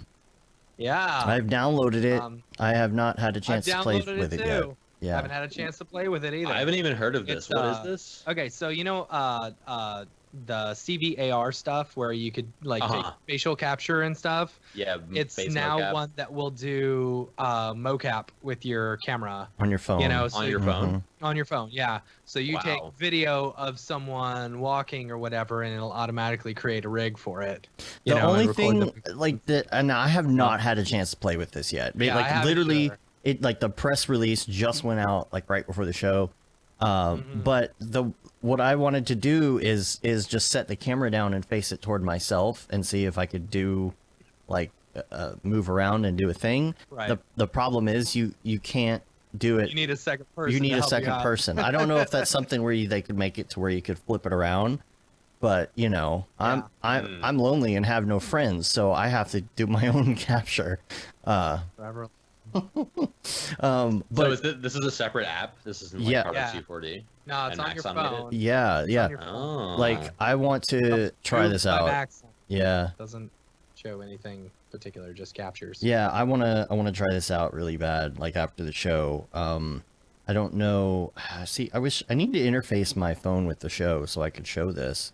Yeah. Because there's not a good way to show it. What I could See, do. the front face camera does the CVAR, Right. and then I guess you move it around so that it can get like a lay of your room, and then you have someone Oh, walk that's in front of it. awesome. Yeah. I'll just hold this up so you can see. Just a screenshot here. That's funny because it's up against the Green screen. You It's can being see my keyed green out. screen in the green screen. I don't know. It's not focusing very well, but there's a mesh on my face here, and it picks it Oh, up that's cool. extremely You can also well. change it between 30 and 60 frames. Yeah. Super cool. Yeah, I'm so excited to play with the body capture stuff though, because The CVAR stuff is rad. yeah. I used it. If you go to my Instagram _Matt Milstead, you can see like a little facial rig that I did for Thanos, for fun, like testing out CVAR and linking some of the points using, I think it's cluster points or something like Oh, that, yeah, in yeah. order to like make him say exactly what I was saying. It was Right. pretty cool. And there's a ton of Cinema 4D news here today, actually. There's, first of all, R21 Service Pack 2 is available. I think it's just minor updates. I didn't see anything major, stability updates, things like that. Also, a compatibility update, Cineware for Illustrator 2020 is out. Is that it? Well, of course, this is Maxon News too. Universe 3.2. There's a video on YouTube that shows some of the new features. And see, I'm like a big 3D person, and I hardly use After Effects to do anything like besides like a little bit of post. Like maybe I'll do some color Right. correction or something like that most of the time. VHS filter. VHS filter, Yeah. So I was looking at gotta- this. Yeah, go ahead. Go ahead, caller. Yeah. No. Yeah. Sorry. You can go. I've been really bummed with After Effects lately, and I've been like really bummed that there's like no. So you're an After Effects user. Yeah. I mean, it's That like. is that is a normal After Effects user. Right, Yeah, you're a normal yeah. After Effects user.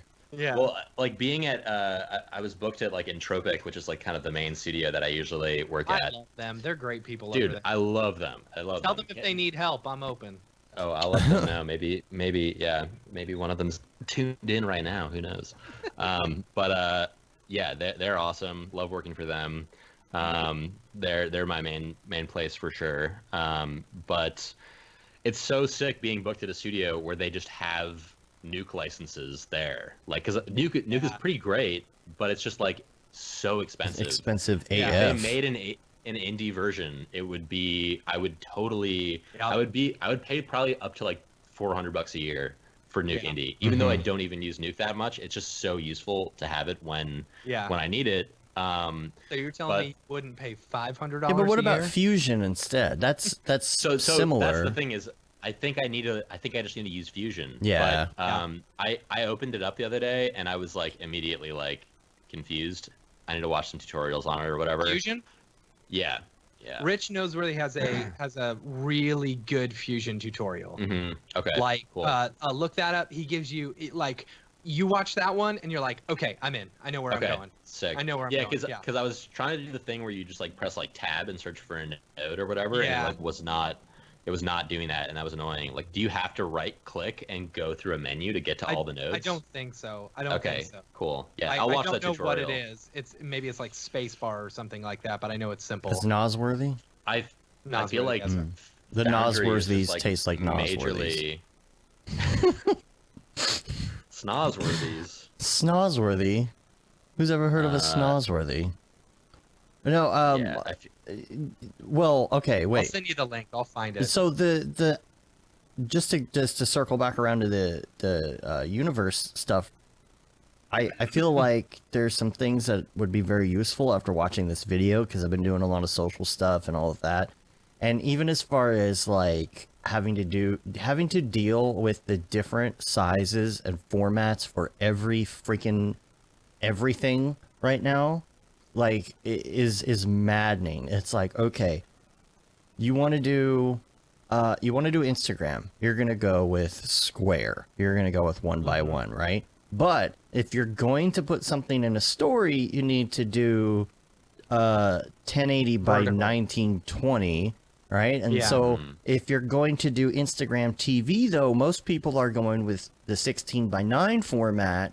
But then when you do that, you want to make sure that your start frame is a different size. Like, you have to do everything different. And even like if you're going to do a video, make sure that you have content within that video, even if it's just the first couple frames, that is going to be a good piece of title art, so it will look good when it's in your Instagram stream. Anyway, I'm looking at what they're doing with this. I think they're doing a lot of stuff that's going to be great for social media and people who want to throw stuff out there. And plus, you've got like, I think Adobe makes some stuff too, like templates for doing stories, all of that. But just dealing with the social media stuff right now is just maddening. And sometimes you just want a template so you can just throw a quick thing up. And it looks like that's what they're doing, which is really why I want to like load this up, check it all out, see what the templates are, and all of that, you know. And being part of Maxon now, I feel like we need to like have a little bit of knowledge of it. You know? Because people ask questions, you're like, Come on, send me the whole suite again. So that give me an updated version of the what suite, was that? 'cause I got the old one. The media from Media Motion Ball. Media Motion Ball, Yeah. like 3 or 4 years ago. They gave away their whole entire everything they own. You know. Mm-hmm. Aaron. So, Aaron, Call him Aaron's great. Aaron. Okay. Aaron. Aaron. Yeah. Any other Maxon news? Tons of Maxon news. There's a tutorial that somebody just put out for Redshift in Cinema 4D, which is random coloring for polygon groups of an object. So I'll put a link to that in the show notes. That looked pretty good too. Now you want to go down the Nvidia rumor tunnel right now?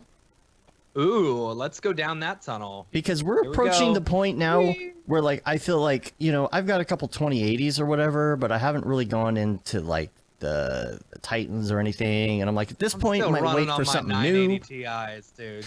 Yeah. Still running my 980 Ti's. Okay, well, this is all rumor. Full disclaimer, disclosure. This is supposedly, like, some leaked info. Okay. And this is a major leak of Nvidia's upcoming next generation graphics cards from Geekbench. Yeah. Well, yeah, that's true. Remember last time? Oh, we can't talk about that. Never mind. Not one, but two separate GPUs have been benchmarked, showcasing what are quite possibly two graphics cards in Nvidia's upcoming lineup. Keep in mind, however, that these aren't necessarily Ampere, which is like supposed to be the new hotness. They could be called something else. It's really up to Nvidia, and the company is known to change the nomenclature at the last hour. So we don't know what this is. However, it says that the next generation GPUs would have up to 7,552 cores and benchmarked 40% faster than Titan RTX. So a lot of us who aren't even in I just need them RTX to yet, make it a little bit cheaper, because it's hard. It's hard to upgrade all your stuff every year in order to be able to keep up. you don't have to do that. But I mean, that isn't that what's good? Is Come your on, stuff Nvidia, lasts just give me an long? extra $10,000 worth of software or hardware every year. You could just do that. If you Come on, could- just give it to Yeah, me. just give it for give free. to me. Just do. Please, Yeah. just give it to me. No, I think that's what's great is that we've got technology that is actually working for us that even is older.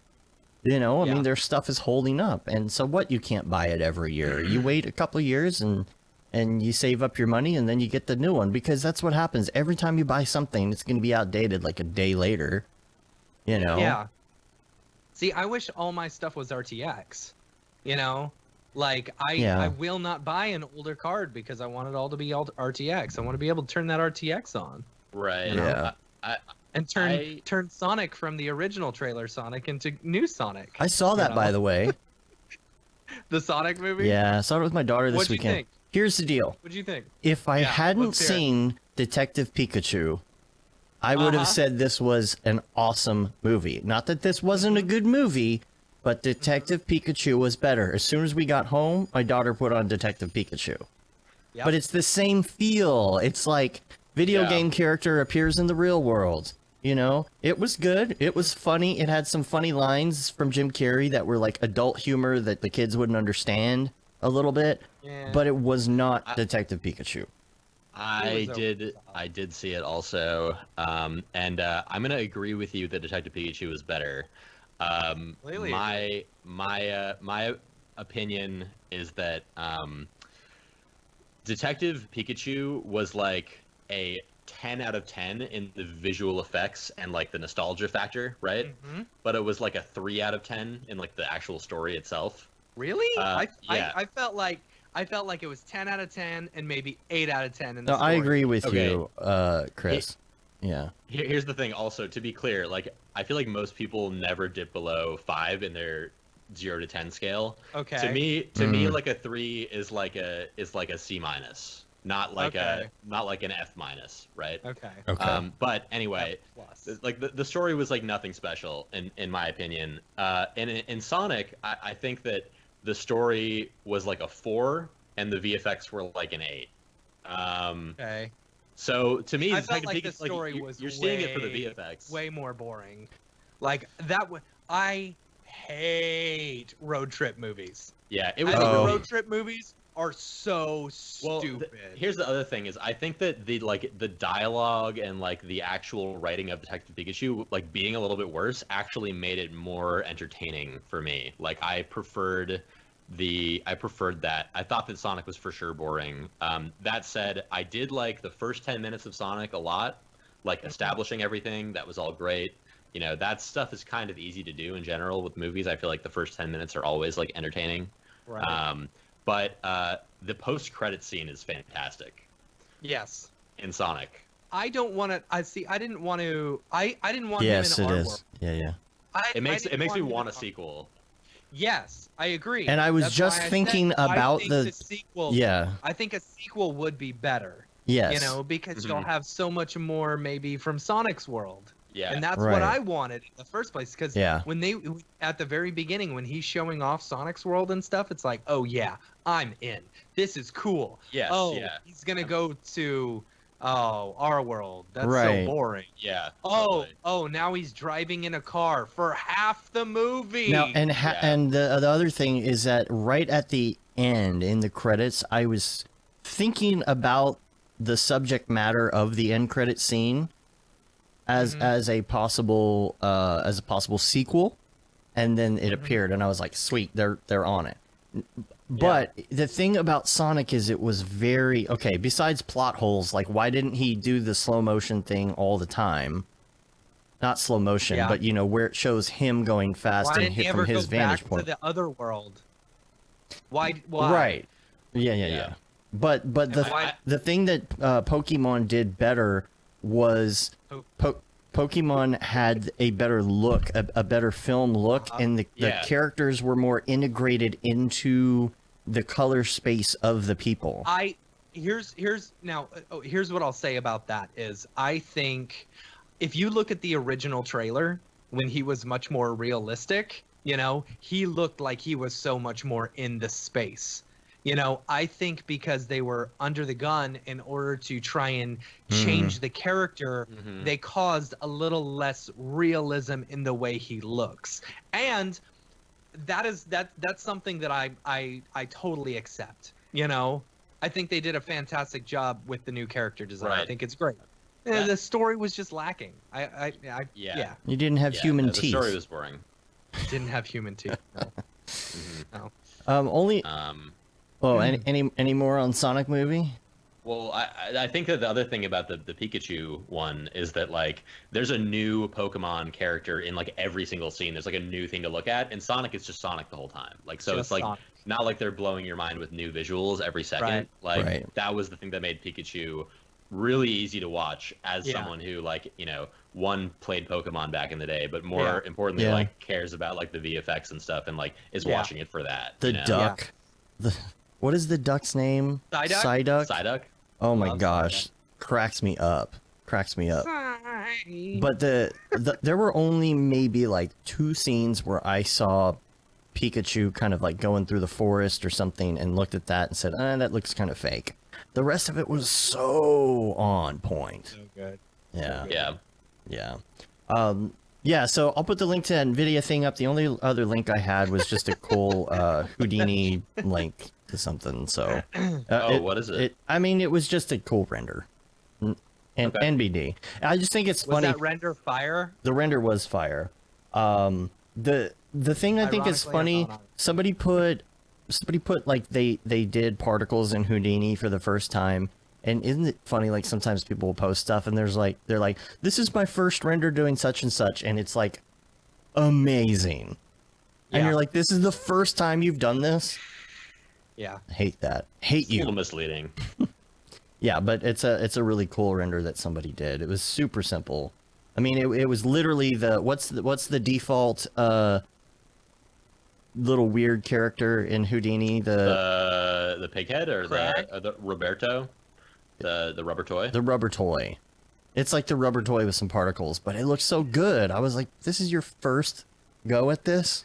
Yeah, but the thing is, Houdini makes it pretty easy with the shelf tools. Yeah, Houdini is You easy. can very easy. Yeah. It is now that Yeah. I've taken that course on mograph.com/stop Oh being my afraid of God. Houdini. Is that Yeah, what it...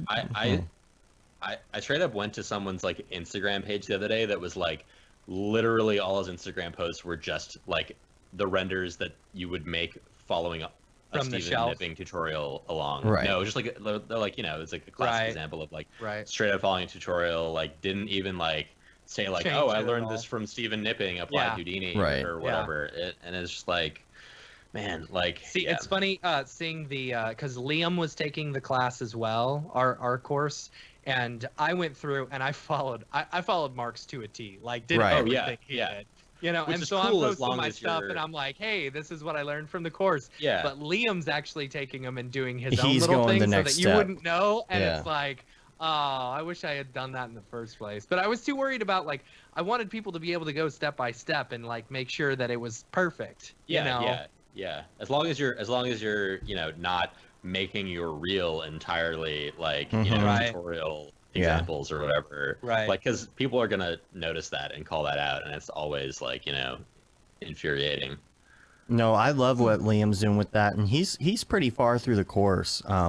Yeah. I mean, I know he's like working on stuff and things, so he's kind of going back and forth whenever he can. Let's see if I can find it real quick.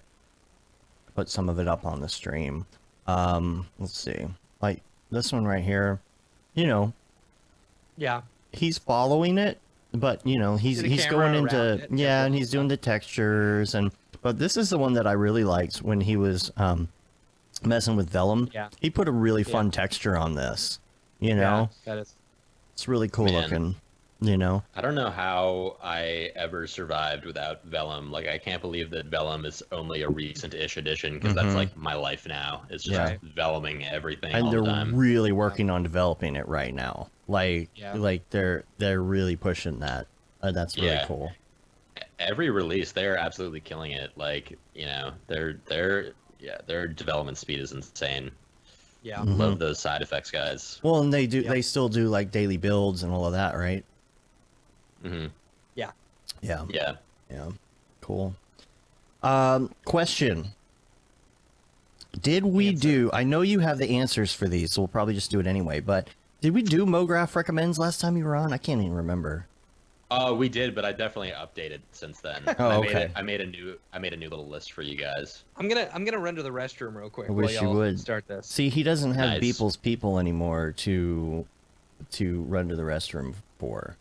So you know. Yeah. Um, I feel yeah. Anyway. I had another link to something. Oh my gosh. I accidentally forgot about this link, and we absolutely must talk about this All right. before we hit go me. into Mograph recommends. I need to put it in my Todoist so I can move it over to this other computer here. I meant to add it to my notes. Oh my gosh. So there was a link to this app that somebody is developing on Twitter, and it's not photogrammetry, but it kind of is. And Matt will know what I'm talking about because I'm pretty sure that he's the one who sent it to me in the first place. So this is Where's the link? let me put it in the dingus for you. Well, actually, I'm going to put it on your Slack because I don't want to mess up Yeah, the put it on my Slack. I don't want to mess up the dingus. Where's the thing you sent me earlier? All right. Just pasted your name in there. That was weird. Nice. I don't know how that happened. All right, so this is from Abound Labs, and I was looking at this, and I was just like flipping. I'm gonna bring it up on the feed here so we can actually take a better. Come on, computer. Just trying to make it bigger so everybody can see it on the stream. So, all right, this is nice. This is an app that's in development, and all right, you use your iPhone, but it starts to pull points from things, and you can see. Apparently, this is all happening in real time. It is pulling this data, and it is doing. They said it is not quite photogrammetry, but it's a mix of a couple different things, and it's using these points, and it's building this whole thing out. Matt's back, and he'll know what I'm talking about. I almost forgot. I'm back. Matt. Dave, you're quiet. Yeah, you just got quiet. Oh, so weird. Is that better? No. Not better? Nope. But now. Nope. Now. Oh, No. I know why.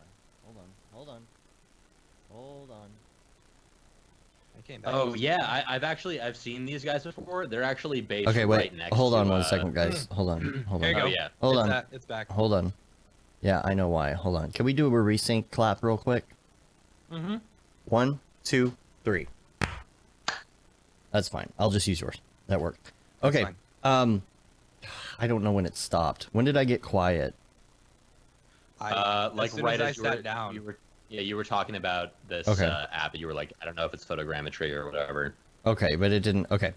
I don't know why if I pull my my Chrome browser to the front, like the thing will stop recording just because reasons. I think I need a new laptop. All right. So it's not photogrammetry, and Matt, I almost forgot about this, and I think you sent this to me, right? Didn't you? I did? No. I Somebody didn't sent this to you. me. I thought. No. Well, wherever it came from, thank you for sending it to me. Now, if you look at this, and okay, at the end it says scan limit reached, right? So this real-time app is going through here, it's scanning all this stuff.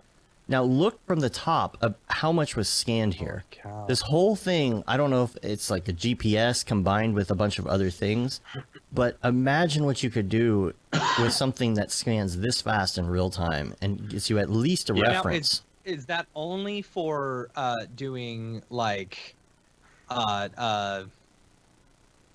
whatchamacallit? Is it only for doing the things around you or whatever, or can you scan like faces and stuff? I mean, I imagine anything you pointed at I've know. only seen it doing examples of spaces, but I would imagine that it would be able to do a person. There is a very similar app that you can use for scanning people that I've played with called Scandy, Scandy, which is free. But yeah, this seems pretty similar. Although this is almost like, real given- time. Yeah, well, so is Scandy. Oh, it is? I think that yeah. I think that though that what this is doing is different because Scandy is using like the depth sensor, which is only on your front selfie cam Right. or whatever. Mhm. But this is like just using. I can't. I don't know how it's working, but it's yeah, it's cool. I'm wondering if the next version of this phone is gonna have the scan like sensors in the other side too. You know, because you remember originally, the original iPhone, people were having to turn the phone toward themselves to take a selfie, and they're like, "Well, we got to put a camera on the front." And Right. and I think that they're gonna start doing depth stuff, in more detail. That just seems like where everything's going. Plus, you know, they're going to need one like that whenever they come out with their AR glasses. Right, Matt? Gosh, it's not gonna happen. Mhm. No. Whatever. Yeah. It's definitely super cool. It seems like it's not an app though. It's like just a SDK for iOS app developers. And these guys are actually based like right by where like Entropic is. I wonder if I could like hit them up and meet with them or something. I would absolutely love to get a demo of this and try it, and then try and bring this data into like Cinema 4D. Yeah, Octane. yeah. You could probably you should talk to the Maxon people about this and like the ones who are making you know, what's it called, moves or whatever, and see if they've like looked into this Oh or man, if they could whatever, implement this this, would work great. Yeah, because it is just an SDK for app developers. So it says add spatial computing to any iOS app in 15 minutes. But yeah, I remember seeing this like a while ago and being like, oh, these guys are right by us. That's cool. Like, imagine if like the Maxon app, you could do the facial recognition, you could do the body movement, you could do the entire environment. You know, you're getting pretty Yeah. close to like, you know, those Litro cameras or whatever they were called. The one that would just record a Yeah. scene with just pure data instead of lenses. Yeah, this stuff is good for quick stuff. The problem with doing things like this, like doing the face scanning with an iOS app or doing like one of these guys, is that like when you're doing regular photogrammetry, what's really useful is it puts all of the cameras where they are, like projecting all the photos onto the model or whatever. And so it makes the 3D object from that, and then it projects everything on, which is like how it textures it. But what's great about that is if you're doing that with all the photos and you're, you know, making it in this 3D photogrammetry app, you can then take the model out, bring that into ZBrush or whatever program, clean it up in there, retopologize it, all that stuff, add UVs, and then bring it back into the photogrammetry app and have it reproject the texture on, so it has the proper UVs and topology and stuff. Whereas if you're doing it with an iPhone app or something, there's no like clear good way to do that, Right. which is annoying. So it's good for getting a quick thing, but it's not good if you want to like go through the entire workflow and like build a proper, you know, remeshed and properly UV Right. and all that stuff model. Unless it's exporting super cameras. easily. I mean, Unless it's exporting cameras, Yeah. yeah, which could be cool. But then I don't know what app you would use to then take the cameras and reproject all of the textures Yeah. on correctly. Like that seems like that would be a massive pain in the butt without a special program. and for something that you probably wouldn't be able to do on or you wouldn't want to do on a phone to process because there's not enough power. Yeah, I think that old. You guys remember 123 Catch, like the Autodesk photogrammetry Yeah. app way back in the day? Yeah, I think that one I remember like was using like their cloud resources for doing the actual like data. I don't think a lot of these are actually. I think the ones that are doing it in real time are doing it like with your phone processor, but a lot of the other ones are just like sending stuff up to the cloud. Have you guys seen that thing Runway ML? I was playing with that the other day too. It's kind of a similar deal where it's like they have all these really cool machine learning things, like style transfer, and like you can like get a skeleton data that I would imagine they export as an FBX from like a video. Like it's just using neural networks and machine learning to actually figure this stuff out.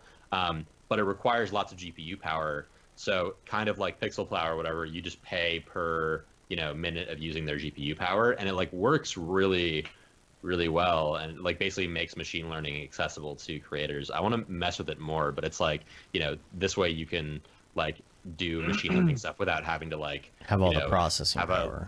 a Linux box and a GitHub thing. Yeah, because like if you want to do stuff. what is it called, the the deepfake type stuff, that's a process.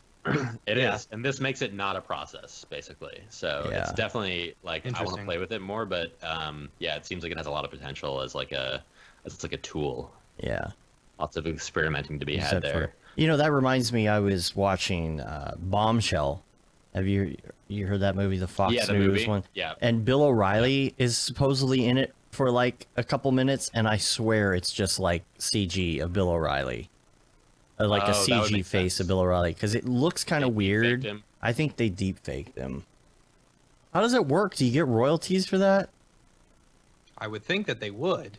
I mean, that goes back all the way to Back to the Future 2, when they used someone who looked like George McFly, and he sued because they replaced his character with a lookalike, so people thought it was actually him. It's because he wanted more money than everybody else. Yeah, but he won. Oh, did he win? No, he won. Oh yeah, I didn't know that. It became a precedent, like from that point on, that if you're going to use someone's likeness, you have to pay them for it. But it wasn't really his likeness; it was just someone else playing him. Yeah. And he was upside down, so you couldn't tell. You know how the human brain has a hard time with that? I guess, I don't know. Have you ever seen that? Mm-mm. It's the whole thing with like the upside down face brain trick. Right. Where they turn his eyes or something the right way and the mouth the right way or something like that. Yeah, But I'll you turn see them if I can upside down, find they it. look weird. Like there's a picture of Adele here. If I could bring it up, let's see. Yeah. Okay, here it is. No, I don't want updates. I don't want notifications. Why does every site ask you that now? So this picture. Klobuchar dropped out. So this. Oh my God. So she endorsed Biden. Now you see this picture of Odell. Now you're screwing me up, Adele, right? But this is what it actually looks like. Yeah. Yeah. So they flip the eyes and the mouth. Yeah. So people who saw him upside down in Back to the Future Part 2, like it's hard for your brain to think, oh, that's not the same person. Right. Yeah. Anyway, no, let's do Mograph recommends. Let's get you to guys it. haven't even started this No, yet? because we got on that whole. Oh, that's funny. Because I forgot I had that link sitting at the bottom of my notes. So. I gotta make this fast. I gotta go pick up my Oh, kid. I know. You gotta get going. All right, so we can do it pretty quick. Yeah, we can. You've got them pre-answered, so let's go to favorite movie. Yeah. I got a top 6 favorite movies right now, but my number 1 favorite movie of all time is definitely it's got to be Shrek. Wow. Shrek Fest represent. Why? Why Shrek? Yeah. Why not? What was the last time you watched Shrek? I mean, I don't know. Maybe a few years ago. It's been a little bit. So strongly recommend checking it out again. First of all, think about for 2001. Shrek. I knew it looks amazing. Mm-hmm. Like it is like really impressive. Like they have like insane like cloth hair, fire, like they even managed to like fake a lot of subsurface scattering and like all this stuff that they like didn't have around back then. So from a technical perspective, it looks amazing. I rewatched Ice Age the other day, and it looked so bad by comparison, and that came out the following year. Yeah. What year was Toy Story 1? 95. Oh man, it's so. Oh shit. Yeah, Okay. if you look at Toy Story 1, it's so bad. You're like, I could do that.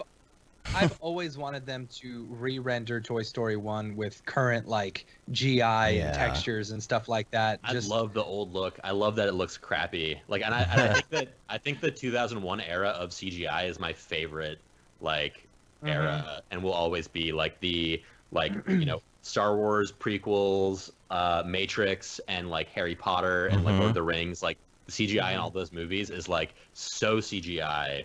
Yeah. And it's before they had global illumination. It's before they had like full ray tracing, like all this stuff. Like I don't know. Yeah, I love. I was watching The Matrix the other day, and I was like, man, I like you could just tell. Like when he's flying around the place or something, you Yeah. know, or doing fights in the air, or same with Harry Potter when he's riding on the broom, or the troll is like swinging them all around.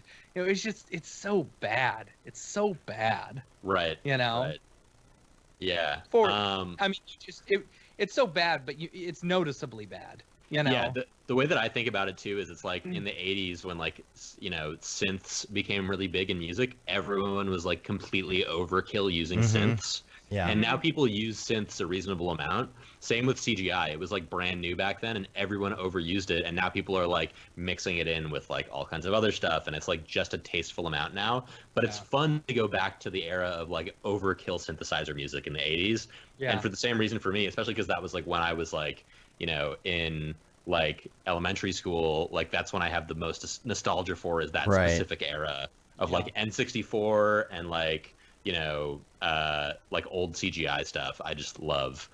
But so I love Shrek from like a technical standpoint. I think it's amazing, and it's so sick that the DVD has like the technical goof sections with, like as their bloopers. Is like they just like show like, oh, we screwed up this blend shape, or like, oh, like, you know, especially coming from a CG background, that stuff is really fun to look at. But also just story wise, like it's really funny. Like the cast is great. And I love that it's just like ripping into Disney, and like especially how like, you know, they make fun of like Disney World when they're like going to the castle. Small they, World. Like, have Lord Farquaad is like basically a caricature of like Michael Eisner, the CEO of Disney, like from back then, and like Jeffrey Katzenberg, you know, had like, you know, this animosity towards his like, you know, towards Disney for, I think he got fired or something like that, but like that's like the reason that they basically were just like ripping on Disney this whole movie, and it's just like it's done so well, and it's such a fun kind of like counter, you know, to all the other animated films that were around at the time. And humor for the parents. And it's good humor for the parents. And it's also like a fun like historical kind of like movie fact is that it's like it won the first Academy Award for Best Feature Film. Like they brought that award around in 2001, and Shrek won it. Like beat out Pixar, beat out Disney. It was one of at the time it was one of the most sold DVDs. I remember that, but that was like when DVDs were popular. So it's like that's not a like, hard thing to say, you know. Yeah, it's just like such an iconic film, but it is. Every time I watch it, I just like am blown away by like how good it holds up, and like I think like style wise, like it looks great. Like it looks a little bit like they're going for this level of realism above what Disney does, where it's like not all shiny, like that things are intentionally ugly, and it, like it feels, it's just like it's so up my alley, and I think it's just like, you know, one of the best movies ever because of that. So that's like my number one movie, and on that same kind of tip, like the Shrek Retold project that came out like a year or two ago, which is just like all these different animators making every different scene from Shrek. It's just like such a fun thing to watch, especially with a group of friends or whatever, especially if you've seen, you know, the movie Shrek relatively recently. And it's kind of like the steamed hams thing where a different person did every like that. It reminds me of like old Newgrounds, like collaborations and stuff where everyone would make like different scenes of a movie or like do a different segment of a song or whatever. And like a lot of it's really bad and a lot of it's really good. Like there's like a whole anime fight scene that's like done so well as a version of like Shrek in the castle with like Donkey beating up all those knights to like get to Lord Farquaad or whatever. Anyway, so like yeah, that's worth checking out. But yeah, I'll always love Shrek. It's my favorite for sure. What else is on your list? So my next couple movies on the list are World's Greatest Dad, which is a really good kind of like less well-known movie by Bobcat Goldthwait starring Robin Williams, R.I.P., and the kid from Spy Kids as this like super shitty son. I don't remember and this. it's a really good dark comedy movie. It's from like I think 2008. Okay. Really worth checking out. Very dark, very funny. But like, yeah, just I think his storytelling, Bobcat Goldthwait's like directing is like phenomenal in that movie. Um, and then also after that is the movie Eighth Grade that came out like 2 years ago, which was just like one of my favorite movies ever. Like it felt like the most real kind of coming of age story that I've ever seen in a film. Like it really brought you back to eighth grade, and is like incredibly painful to watch for those Was that reasons. the Bo Burnham one? It's directed by Bo Burnham, and I've never been a fan Yeah. of Bo Burnham. Oh, I and like Bo Burnham. and yeah, I mean, I didn't really have an opinion on him before. I didn't like love him or hate him or anything, but like he He's killed it on definitely this movie. an acquired taste. Yeah, you should definitely, if you haven't seen Eighth Grade, check that out. And then after that, just rewatched the other day. Scott Pilgrim is like one of my favorite movies. I think that's the best Edgar Wright movie, and he's just like an incredible director. And then after that, I feel like this one, like, I don't know, I kind of don't like that this is on my top 5 list, but I really like the movie Whiplash. Okay. I don't like any of Damien Chazelle's other movies, but I really liked Whiplash, and I feel like I can really identify with that character who's just like obsessed with his kind of like passion for his work and trying to like like he's like just trying to be the best drummer, and it's just like directed so well.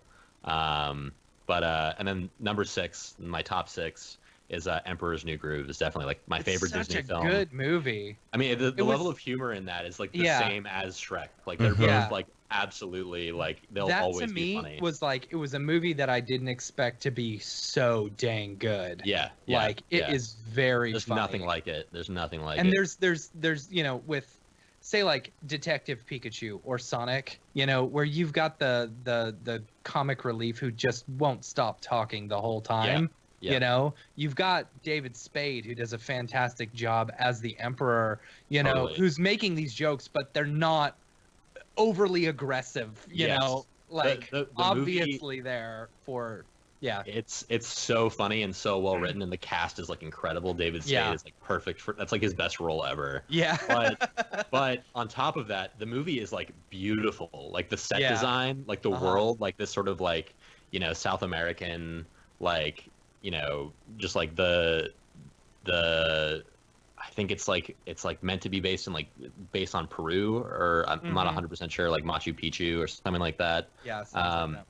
But there's a really good documentary on the making of Emperor's New Groove called Sweatbox. That's like a band documentary that Disney was making. It's on YouTube, I think, but really worth checking that out for sure. Sting was like supposed to do the music for it the whole time. Really? And is like involved in the documentary, and like it's a whole weird thing. But he didn't. The story behind it. He didn't make the music. He was supposed to make the music, and he didn't. Yeah, he made like a whole soundtrack for it, and they ended up throwing it out and like making the movie completely different. I think they may have like used one song that he made in the credits or something, but like that's as far as it ended up. Probably couldn't recognize what he was saying, like couldn't distinguish what the words were. I mean, back then they had like a different like. I mean, why pop not? They artists used, doing. they used what's his name for Tarzan? Yeah, what's his name? Phil Collins. Bill Collins. Bill Collins. Yeah. Bill Collins. Yeah. Yeah, I've got 2 ears and a heart, don't I? And a heart, don't Ah, oh yes. God. Yes. That is an obscure reference that you got at the same time, and that's the best thing ever. That is awesome. Best show ever. Oh my gosh. I say that all the time, and nobody knows what I'm talking about. That was epic. Dude. I'll be busting at the 38 Rock quotes next time I see you. But yeah. Anyway, so those are my top 6 movies. All right. Music. How when much? the question was top 1. I know. Sorry. It's all right. I mean,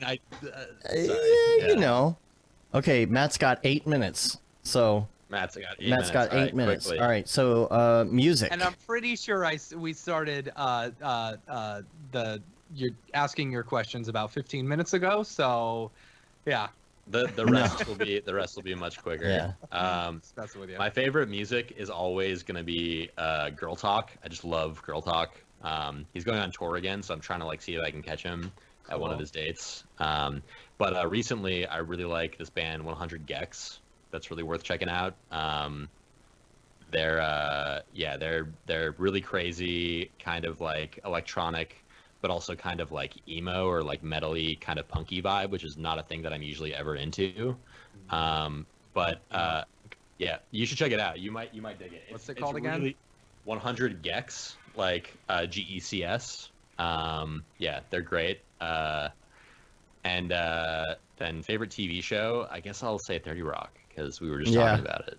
I had Atlanta written down, but I'm gonna change. That's to 30 Rock. good. Atlanta's really good. Atlanta's really and it's good. going to be a Yeah. long time before the next season, so yeah. Is it not coming out soon? It's been forever. No, I think it's got like another year. I don't know what's going on with that. Yeah. You guys know my favorite podcast, but my second favorite podcast is What this your favorite podcast, Yeah, I don't know. I'm gonna make you say it. Mograph.com. Oh, okay. I was fully expecting you to say Yeah. like the Joe Rogan podcast. Oh, I Yeah. should have said that. Man, you're- just to troll you guys. Your camera focus went way out now. Oh well. Oh well. Turn it off and on again. Did you turn it off and on again? Yeah, there you go. Yeah. We'll just macro you the whole time. Yeah, let's try it again. Yeah. Anyway, There it goes. so There we go.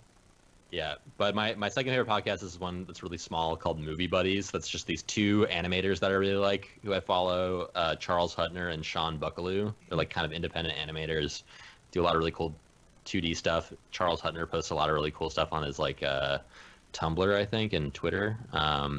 But they have a podcast where they just talk about movies and then talk about animation for like the other half. What else? Plugin, I guess. I don't know if these. I kind of count the smaller programs like Substance Painter and ZBrush as like plugins because you just kind of plug them into other programs. So I want to say Oculus Medium. Cool. That's a good one. But then if I had to pick Adobe Medium. whatever. Yeah. Wait, what? Did they buy it? Yeah, I'm pretty sure. Yeah, I Medium think- is owned I by Adobe. I think they bought it. Didn't they? I didn't. That sounds I didn't hear familiar. about that. No, I don't think so. Could be wrong. I don't know. Yep. But yeah, I like Oculus Medium a lot. Strongly recommend sculpting in VR. You can do everything in VR now. Like you can do the whole pipeline in VR if you want. There's like programs for rigging and animating and stuff too, which is wild. But yeah. Yeah, Sage confirms Adobe bought them. Yeah. Wow, Yeah. that sucks. Yep. Yeah. Adobe buys Oculus Medium from Facebook. They buy Yeah. everything. I Back guess in if they December. were owned by Come Facebook. on, dude. before, Yeah, then but that's a you're little like- better. What if they put like substance stuff into Medium? That'd be kind of That'd be fun. cool. That'd be fun. Yeah. All right. I'll give them a chance. Yeah. But other than that, Redshift is probably my main plugin. Mhm. Your main Um, squeeze. Yeah, you could maybe also say like people could use. I want to say people are using like Blender as a plugin now in a way, like especially with like EV and stuff. Yeah. But probably Oculus Medium or Redshift. Then for the headphones, I got the Dave ones recently, but they're not working on Skype for some reason. So Yeah. I got my Darn. Audio Technicas from years ago that my friend Grace gave me. All reliable. I'll tell you, these Bose ones work really well. My wife was calling me all during the podcast, trying to get a hold of me, and then she came barging in saying, "I need the keys." Oh my god. Yeah, they work real well. Didn't hear anything. Yeah. Well, you've got the thing plugged into them, so they're not going to go off. With Yeah. Yeah. Oh, you're saying you couldn't hear the phone because they were. Couldn't hear anything. Oh, okay, nope. I see. Nope. Yeah. Yeah. Favorite app? Um, What's your go-to app right now? Well, TJ fucking got me in the chat, but it's got to be TikTok. Is it Love TikTok? TikTok? Are you into that now? Love TikTok. It's fun, TikTok man. is awful. I love TikTok. It's Did so you like entertaining. Vine? I love Yeah, of Vine, course. dude. Vine was fun. Like you want to sit there and have like a little mini entertainment. You're not How going to could watch a you movie like or Vine and not like TikTok. yeah. No, isn't TikTok owned by the Chinese government? Yeah, whatever. Whatever. So it's, Okay. you know, everything. They're gonna track your face and get this whole database of faces and stuff. I'm fine with that. Every What's app just can going do on? that. Everybody. I'm fine with that. If Yeah. we're talking PC app, it's gotta be Houdini. But Of course, yeah. Yeah. But also, I think a really, the thing that I've gotten into over the past year that is incredible that everyone should be doing if they don't already is using TeamViewer or Splashtop on their phone or something like that to like access their computer at home when they're like, on the train or whatever and like set off renders and check on stuff. It's just like a game changer. The one other fun app that I have in terms of like games for my phone is Command and Conquer Rivals, which I love. Okay. Anyone who played Command and Conquer back in the day might dig it. But yeah, then for the next one's life hack, right? Mm-hmm. It's my life hack. My life hack is to set my alarm for like an hour before I need to get up, wake up, go. Sounds like a terrible idea. No. Listen. You set the alarm for an hour before you wake up, and then you go. You have cold coffee in the fridge. You get that. You chug some of that real quick. Go back to sleep, and then you wake up an hour later, and you're like awake. Oh yeah. I do that with This naps works great for me. sometimes. Espresso shot Yeah, followed by a totally. nap for 20 Coffee minutes. naps. Yeah. Mm-hmm. That's what I do when I See- write. I have to work in a place now. You guys are so lucky that you can just go right back to sleep when you're like, I am the lightest sleeper in the entire world. If I even wake up once, I'm up for like Right. an hour. Mm. You know, literally just laying there trying to get back to sleep. Well, maybe try the CBD or something. Yeah. You That know? stuff's expensive. Yeah, it is expensive for the good stuff. Yeah. Yeah. See? Gotta get the feels. Get the feels, you know? feels. This episode's sponsored by Feels. It's good Oh, stuff. damn. It's expensive, but it's good. No, this episode is sponsored by all the people at sponsoring Camp Mograph. People like Thank you. Viewers like you. Okay. Viewers like you. I remembered This week's episode is brought to you by the letter A and the number 2. So I had a life hack months ago that I could not remember, and I remembered it the other day. And I tell you what it Okay. is. Okay. Ooh. You know when you Alright. get a bottle of like, let's say Tylenol or anything like the top of it, right, has that little paper seal on it, right? Even if you get like Yeah. spices, Yeah. right? And so Yeah, you yeah, sit yeah. there and you're like on the edge of the thing and you're trying to pull it off or whatever and trying to, and if your fingernails aren't long enough. Stick your finger right into it. So what you do is you take your knuckle and you go bam like that, and you put it in, and it pops the thing with your knuckle, Uh-huh. and then you peel it off. So easy. Yeah, no, I just stick my finger in it. Yeah. The knuckle all I though, the knuckle gives you the the knuckle. leverage. It gives you the leverage. Anyway, so we got all your recommends. Your favorite movie is Shrek. Favorite music, Yeah. Shrek soundtrack. Favorite podcast, Shrek podcast. The Shrek podcast. Favorite app, the Shrek game. Right. Favorite life hack, watching Shrek. Mm, Anyway, Yeah. Watch What's a Shrek good life before- hack? before- yeah. Rewatch Shrek every day. Yeah. And then I have book also, which I would Oh, just yeah. say like freelance manifesto. Totally. Yeah. Like So reading good. that before I graduated, like changed my life. Yeah. I recommend that book to everyone looking to get into freelance now. Reading that after 2 years of being freelance, finally, Right. yes, Yeah. changed my life. Yeah, and Yeah. but then so that on one hand, but then in terms of other books that are related to work, Lighting and Rendering by I think Jeremy Byrne is like a book that I read before I got into rendering, and it's so useful for just helping you figure out like good sort of like lighting tricks in CG and also just like general lighting setups and lighting principles and things like that. It's a good one. It's a good one. Called So, yeah. Lighting and Rendering. I think it's called Lighting and Rendering. It's got a really cool, like, early 2000s or late 90s render on the front. Is it the? I think it's Jeremy Byrne. Yeah, Digital Yeah, Lighting there's a and Rendering. bunch of them. It's called Digital Lighting and Rendering, and it's got a vase on the front with a sunflower, and there's some caustics back there. Dim caustics dough. Them caustics dough. Yeah. $42. Yeah. I mean, you can also read the whole thing online, I guess. It looks like they have the whole PDF up here on Google Books. Oh yeah. So Okay. if you have a Kindle or an iPad or whatever, you can grab that. Cool, yo. So yeah, there you go. Whoop, whoop, I'm hitting my microphone. Okay, so I know Matt's got a heart out so we're gonna have to take off. But man, that was some good conversation, man. We got really geeky on the technical stuff. We haven't done much of that lately. Geeky, probably. No, man, it's good. I'll always good. geek out with you guys. Here's the thing, we've had a lot of people on, and we've been talking about the art a lot lately, and I feel like we haven't done a lot of deep technical talk about render engines and things, and people in the survey say they like both. So I'm trying to keep it balanced. Dude, get Raphael Rao and Jeremy Cox on here at the same time. Oh man, let's get a real nerdy conversation going about rendering. Yeah, for sure. Yeah, we'd love to have him on. I asked him if he wanted to be on, if he wanted to be on. So hopefully, we'll hear back, and because I would love to kind of talk more about, the stuff that he was doing with that camera lens thing and all that. I think he was exploring some other stuff too, related to that. So, yeah. Yeah, we appreciate you being on. If people want to find you online, your Tokyo Megaplex show. Everybody knows Tokyo Mega Nugs. Mega Nugs. Oh yeah.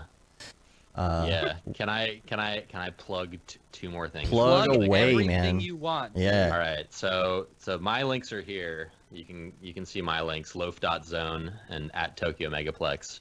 But real quick, I had some friends tuning in who are from Multidult, which is a really sick independent animation screening thing that goes on in Ohio every other month in Columbus. So if anyone's around there, you may already have heard of them, but check them out. But they're also bringing the show on the road occasionally, and I believe that they are soon doing a show in both Pittsburgh, and they're doing one also in Chicago. And hopefully I am allowed to say that, or they've announced those things and they're not secret. But anyway, Multidult, look up Multidult for sure. And want to plug my buddy Tom Goulet, who I've been making these Adult Swim shorts with. Check out his website, tomgoulet.com. He's like one of the funniest people that I know, and he's got some really funny like short films and stuff that he makes. Check out all that stuff. Yeah, Alex knows Multidult. He's from that crew. From Columbus. So yeah. Anyway, there's my 2 plugs. Cool. Sweet. All right, we're gonna get out of here. You can rate us on iTunes, leave a review. You can also subscribe on your podcatcher of choice. Helps get our ratings up, and subscribe to our newsletter. We got tons of info that goes out in that newsletter. If you got the last one, it was like chock full of juicy nugs. We love nugs, apparently. You can say you've been there, done that. Got the t-shirt with the Mograph logo tee, the Paul Bab Feel the Bab shirt. Feel the Bab 2020. All the profits. Feel the Bab 2020. All the profits from that go to Doctors Without Borders. Or vote for Bernie. Or vote for Bernie. Or vote for Bernie. Vote for Bernie. Bernie. The Render Things t-shirt, hoodie, and long sleeve tee, which is I need to get the long sleeve tee of that because it looks super comfy and I don't have one. Then of course that Render is Fire shirt, which you can only wear ironically. What is that? Bernie 2020. Oh, there you go. Bernie 20. That's funny. That's funny. Well, we're on Facebook, Twitter, Instagram, YouTube, Mograph.com, and apparently TikTok. Hell yeah. Check that out. Follow me on TikTok. Yeah. I want to see you dancing on there. Oh yeah, I will be soon. All right, you gotta learn them steps. It's such a fun app to play with, man. I gotta tell you, those like effects they have are blast. They got a great time displacement one, slit scanning vibes. Nice. They got the entire Chinese government behind them. They should. Just like any other app. All right, we're gonna get out of here. Until next time, I'm Dave. I'm Matt. I'm Crease. Have a good one. Later, yo.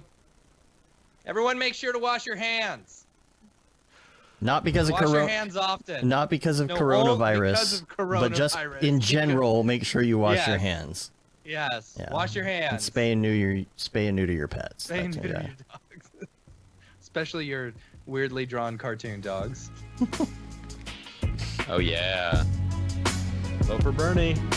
Vote for Bernie.